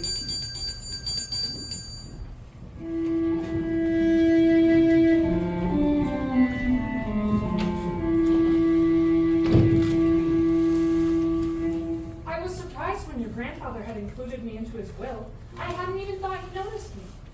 Well, then you must have received two surprises. To learn you were receiving $1 million, and then to find out you were having it taken away immediately. No, 3 surprises actually, because now you're wealthy again. Mr. Starkweather, I was grateful to receive even $50,000. With that, I could go to school like you and get a good education. Well, now you can do whatever you want, Nancy. What do you want to do? I don't know. I haven't been thinking about myself much. Who has been on your mind, Nancy? I Jordan Starkweather, perhaps? You're very fond of him, aren't you? Who told you that? Well, Cousin Jordan himself, for one. Yeah, in fact, he even said you would be willing to kill for him. He what? Why would he? I didn't. I'm sorry to hurt you like that, Nancy, but now you know what Cousin Jordan's really like. He'll roll over anybody in his way. I guess I should have known that. Minerva tried to warn me, and I even saw him propose to Miss Collins. But then she turned him down and later laughed about it with her friend, Mr. Zan. They were talking in the room when I was taking towels to the guest rooms, and I heard them. You think Jordan is cold-hearted, but Miss Collins is just as bad as he is. Can you believe it? Oh, those soulful gazes might work on some young, innocent thing like that maid Nancy, but Jordan learned quick enough. I'm no pushover. Oh, I wish I'd been there to see it. It's about time Jordan met his match. And oh, Nancy. Oh, I could tell her about many of the maids that have been here before her. But his Playboy days will be over soon enough, though. What do you mean? Well, up until now, Mr. Starkweather had given Jordan, as well as Fiona and Paula, and even young Simon, a generous allowance. When he passes on, the $50,000 bequest will be the last they see of the Starkweather portion. They'll have to learn what it's like to work for a living. Well, Simon's almost out of school. He'll do just fine. But the others, what kind of jobs can they get? Can you imagine Paula behind the desk of a car rental agency? Oh, or Jordan having to drive the cars off the lot toward the customers? And what's Fiona going to do while she's popping her pills? Sell Avon.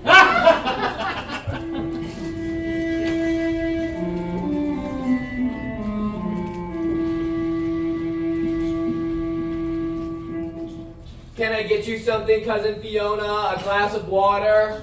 No, dear, I'm fine. Oh, wow. Mr. Davis, I want you to to know that my Jordan could never have done. Oh dear, what was done to Uncle Simon earlier. He was with me in my room all evening. You know that can't be right, Mrs. Starkweather. Your son told us himself he was outside. Yeah. And I saw you earlier this evening with Bensonhurst and Miss Withers. Yeah. Oh, that's right. Maybe it was last night you said with me. Maybe it was. You know, now I know why Nancy Drew never believed the suspect. It is so easy to get confused. Concentrate on tonight, Mrs. Starkweather. Do you recall seeing anything suspicious? Suspicious? Yeah, I saw Uncle Simon's body with that horrible thing around his neck. I call that suspicious. No. Mike means before that, Cousin Fiona. Before? Let me think. I'm not sure if this is the sort of thing you mean, but... Yes? Well, we had just learned about the new will and we'd all gone upstairs. I was walking by that secretary's room and I heard her and the housekeeper inside. They were speaking quite loudly, so I couldn't help but overhear. What are you doing in my room, Mr. Trent? I was checking all the guest rooms to make sure they had extra blankets. I'm sure you're very pleased with yourself. Why do you say that? Everything worked out just as you had planned. What do you mean? You know what I mean. You've been bringing those magazines and leaving them around the house for Mr. Starkweather to see. You've been doing it for months. What magazines? Don't play dumb with me, Miss Collins. There were those news magazines and scientific articles. I didn't realize until tonight, but they all had one thing in common. Cloning. You're the one that put cloning in Mr. Starkweather's head, aren't you? What if I did? There's no laws against sharing ideas now, is there?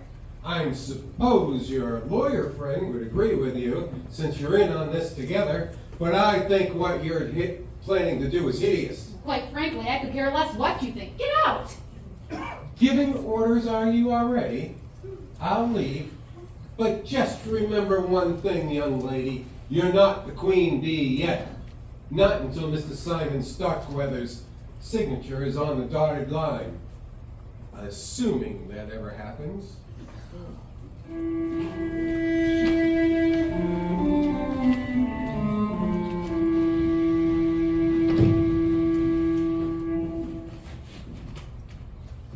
Kathy had told me about Mr. Trent's accusation that she somehow engineered the whole cloning business, possibly even with my help.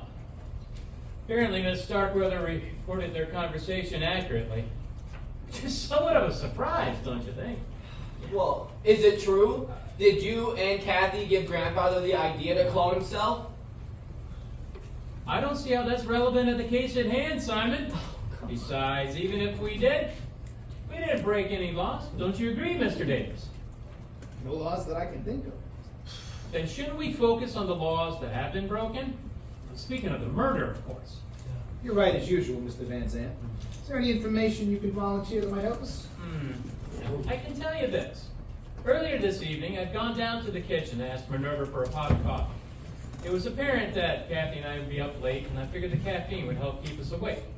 When I got down there, Minerva wasn't there, but Rufus was. And she was talking to Miss Starkweather, and their conversation was very peculiar. Good heavens, Rufus, what are you doing with that axe? Oh, well, I brought it in to dry it off, and I sharpened it up real good, too, see? No, good, put it away. Oh, well, I guess maybe I ought to before it hurts someone, or even kills them. That is a horrible thought. It really is, isn't it? I get them sometimes, do you? Hey, I see you still got your poison pills. did you tell us isn't a poison? It's a stimulant. You just have to be careful not to take too many. Oh, well, you had a lot more in there when we were upstairs earlier. I hope you haven't gone and taken too many and overdosed. I mean, I can figure that whole mouth-to-mouth thing if you need me to. Rufus, if you get those lips any closer, I'm going to snatch that axe out of your hand and cut them off. I was just trying to help Miss Starkweather. Well, don't. There are some fates that are worse than death. But I assure you I am fine. I just had a little accident with my pill bottle earlier and I wasn't able to find them all. Well, I hope Minerva don't find any because, she cooks Mr. Starkweather's food and she is mighty mad at him right now. What are you suggesting? Nothing at all. Say, did you need something from the kitchen? No. I was coming down to see if Minerva had any of those delicious hors d'oeuvres left over. Well, let me check. Never mind. I seem to have lost my appetite.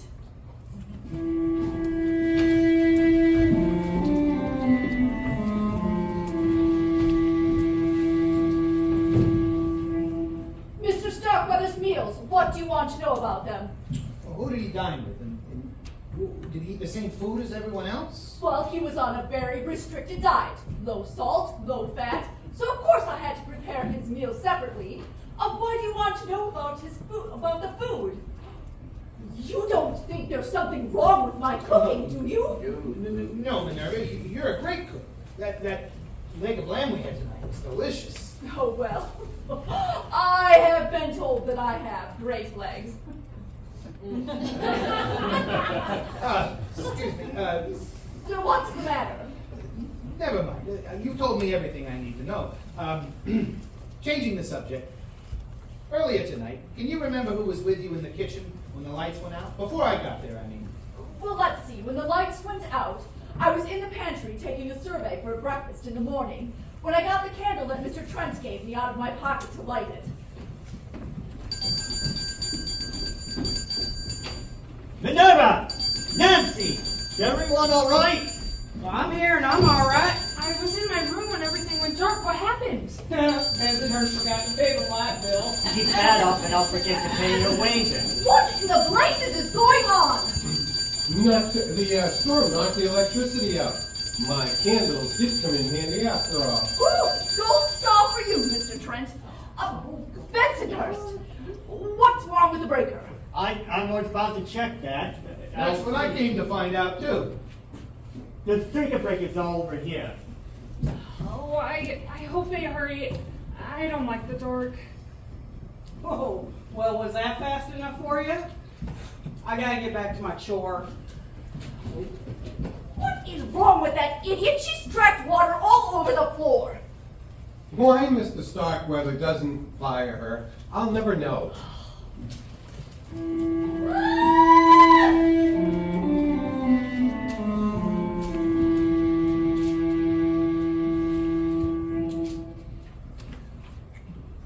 Any luck? Yeah, it was there, all right. It should be enough to pinpoint our murderer. But I wish we had more time. Could be weeks before we get the results back. The will is probated and the killer gets their inheritance before then. They could disappear for good. A person can get a new identity these days with that kind of money. Easy. There must be some way I can pinpoint who the murderer is tonight. Yeah. I was really hoping we would learn more from all the statements from the suspects. Yeah, me too. They just kept sitting here making each other look guilty and didn't learn very much about themselves. Sometimes it's just the slightest thing, you know? Yeah. Simon, could you move your feet for just a second? What? Yeah, there on the rug, you see? Right here? I think it's... Oh, what they were doing was so insignificant I barely even noticed it at the time. Simon, I know who killed your grandfather. You do? I do. I'll tell everybody as soon as I gather the evidence. Quick, go tell Bensonhurst to get everyone in here in the double. Yes, sir. Minerva sent me in here to see. Never mind that. Go upstairs and get everybody down here ASAP. Yes, sir. I don't think the police chief will mind if I gather the evidence for Sandwich Bay. Any idea I don't think he'll mind at all. out here?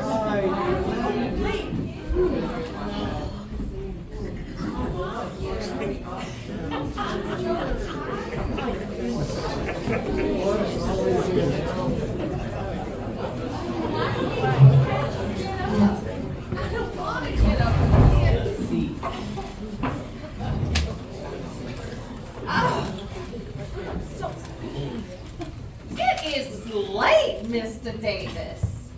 Or very early, depending on how you look at it. Well, if nobody is gonna say something, then I will. What are we doing here? Thanks, everybody. I know it's been a long night. You're all very likely tired, and I know I am. So I just thought you'd all sleep a little better if you knew who murdered Simon Starkweather. You mean you know who killed Great Uncle Simon? Yeah, I'm pretty sure I do. I'm about to show all of you in the next few minutes. I'm amazed, Mike. How did you figure it out? First, I had to figure out the answer to a question that had bothered me since from the beginning. It's so easy to make it appear that Mr. Starkweather had died of natural causes. A suggestion Jordan Starkweather made to Miss Withers. For example, Mrs. Starkweather or her son could have given him some of that digitalis to trigger a heart attack. So could several others of you that were aware she had them, and had left several on the floor, no doubt, when she spilled them earlier this evening. Miss Withers could have achieved the same result by injecting an air bubble into his bloodstream with a hypodermic needle. Again, any one of you could have gone into her room, stolen a needle, and done the same thing. Also, it's highly probable that some of you had intended to frighten the old man to death. Minerva with her knives, Miss Thompson with her gun, Rufus with the axe, Bensonhurst with the wrench. Possibilities are endless. Why then would the killer choose to use a blood pressure cuff, put it on his neck, and squeeze it until it strangled him to death? Well, the answer's so simple. I feel foolish for not realizing sooner what must have really happened. Might one ask what that might be? Obviously, when the cuff was put on him, Mr. Starkweather was already dead. Oh, what? Yeah. Isn't that right, Mr. Van Zandt? Oh, it's that lawyer. You are very clever, Mr. Davis. Had to have been you. You and I were in here together when the lights went out. Mr. Starkweather began to ring his bell. I went to go find Bensonhurst, and you went to check on Mr. Starkweather. Right. This killer must have murdered the man and slipped into Miss Withers' room seconds before you discovered the corpse. That's what I figured, too. But why would you put the cuff around his neck? Well, ladies and gentlemen of the family and staff, as our able detective had surmised, the murderer had made it appear that Mr. Starkweather had had a heart attack. Death, it seemed, had indeed been due to natural causes. But there was no doubt in my mind that someone in this house had killed him. That's right. And I knew under the circumstances the coroner would not conduct an autopsy, nor the police conduct an investigation. But I was not about to let my employer's murderer get away scot-free. So I saw that blood pressure cuff there, and I took it off the bed and wrapped it around his neck and inflated it to the maximum as I rolled him into this room. And your plan worked. Nobody would have ever guessed that he had been murdered. So young Simon hired Mr. Davis to find the killer? Which I have. Great. That was very sneaky of you, Mr. Van Zandt. For a while, your little ploy distracted me from the real problem. Instead of thinking about who killed him, I kept thinking about why did he kill him like that? Once I figured out that piece of the puzzle, the rest came easy. Well, I'm sorry, Mr. Davis, but if you have indeed discovered the identity of the murderer, then it appears that the ends have justified the means. I expect the police will agree with you. They might even overlook the fact that you're guilty of tampering with evidence at a crime scene. If not, I'm in good with the local judges. Hang on. How do we know that Van Zandt didn't kill Great Uncle Simon himself? No. Remember, he was going to make them rich, and now they're left out in the cold. So there's no motive there. Oh, yeah. Well, don't keep us in suspense, Mike. Tell us, who did kill Mr. Starkweather? Oh, I'll do better than that. I'll show you. Oh, Yeah. my money's worth. Bear with me. Bear with me. What are you doing? Hold still. What are you doing? All right. Everyone sit down. Sit back down. Hold still. Thank you. All right. I expect that all of you still have the candles that Mr. Trent distributed earlier tonight for the blackout. Please, take them out and light them. Oh, isn't this nice? Very Christmassy. When we first discovered Mr. Starkweather's body, Miss Collins saw what we thought were drops of blood on his robe, remember? What else could it be? Well, it turns out it wasn't blood, so I forgot about it for the moment, until I was interrogating each of you individually. I noticed one of you was scraping their thumbnail against the other. At the time, I took it to be a nervous gesture. Guess you could say it was a nerve gesture triggered by guilt, as it turns out. I didn't realize the significance of that gesture until I reread Minerva's testimony and was reminded of those of you that gathered in the kitchen with candles when the lights went out. Then, a few minutes ago, I discovered these on the floor by the sofa, and I had the link I needed to solve the mystery and identify our murderer. What is it? Thin scrapings of red wax. Red wax from the killer's thumbnail. Red wax from the candle that dripped on Mr. Starkweather's robe. Red wax from the candle they were holding when they murdered Simon Starkweather.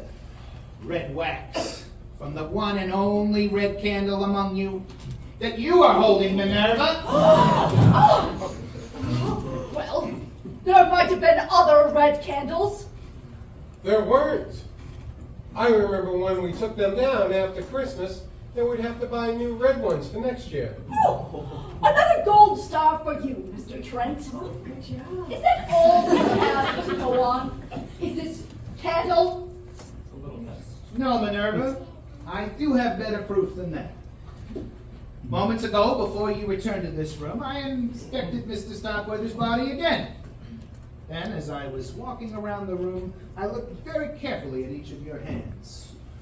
I noticed that there are some very thin scratches on your wrist, Minerva.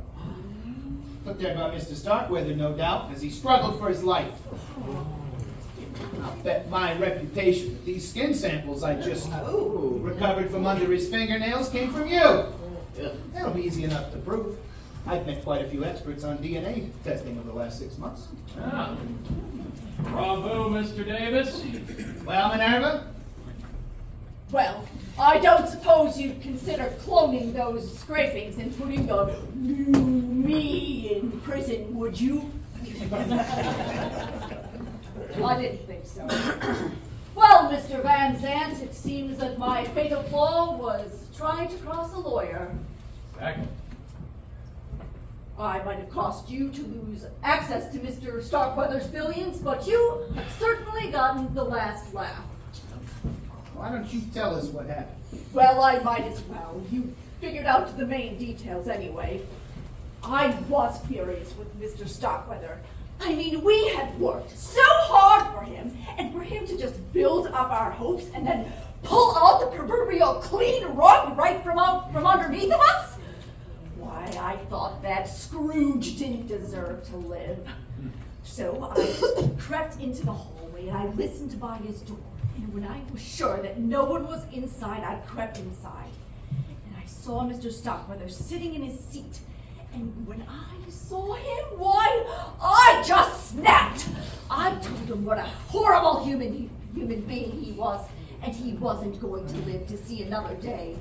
Well, he was terrified, and he backed up in his wheelchair, and it hit the table, and it knocked that lamp on the floor, and then the water pitcher came crashing down on it. Well, the light short-circuited, and it blew the breaker. Oh, so you didn't cause the blackout deliberately? No, and it almost ruined everything.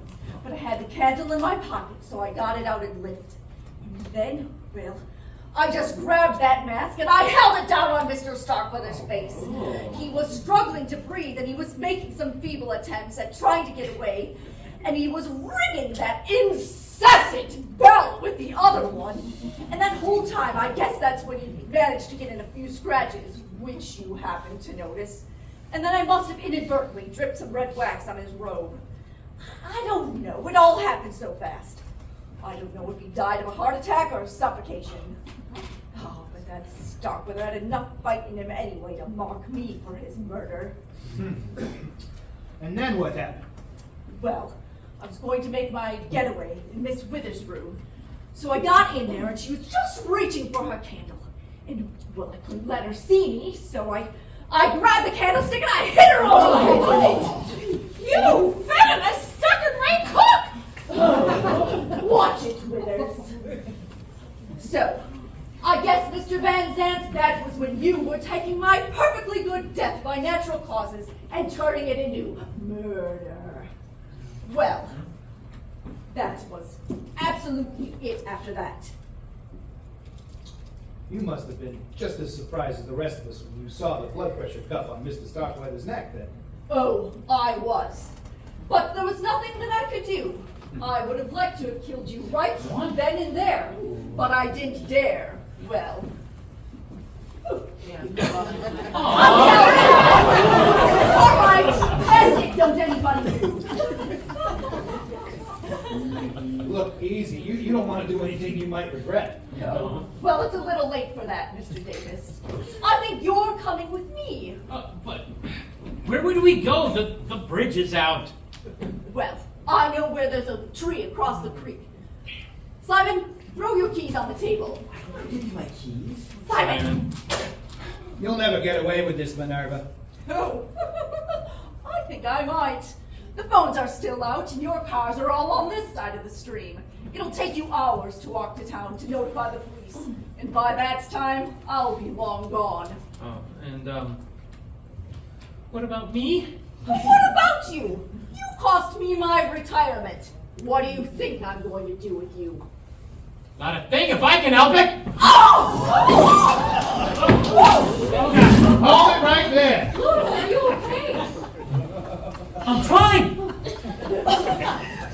Hurt me! Well, consider it a preview of the afterlife. It's a good thing I have these on me. You never know when you're going to need a good pair of cuffs. Let's have it. Mike, remind me to pay you a huge bonus. The other one. Oh, don't worry. I'll remind you. All right, Minerva, you're going away for a long, long time. Do you have anything to say for yourself? Well, it's a good thing. Someone else can cook for a change.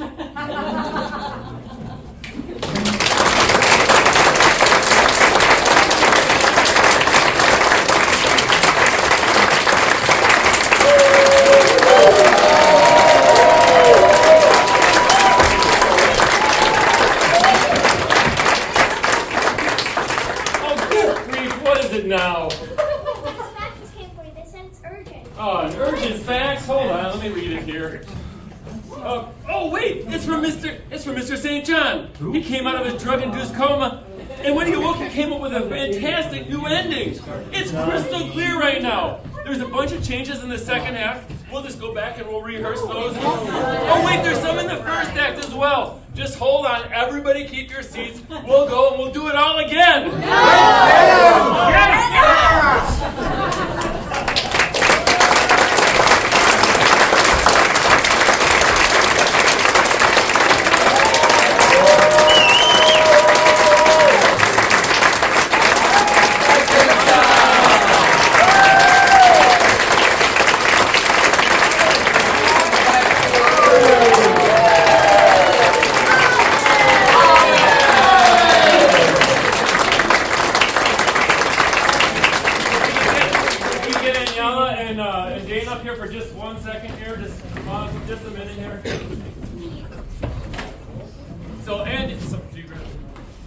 Daniela is the real director. I'm just the fake director.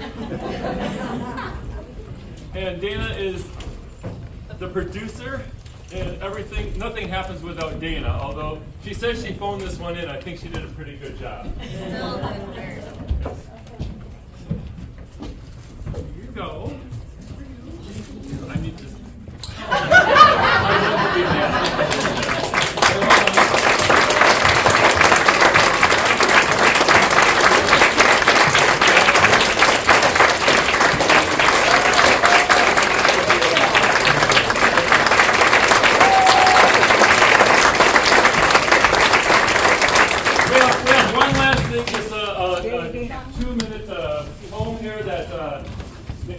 Natalie wrote that's pretty good, and we all loved it so much we thought we would share it with you.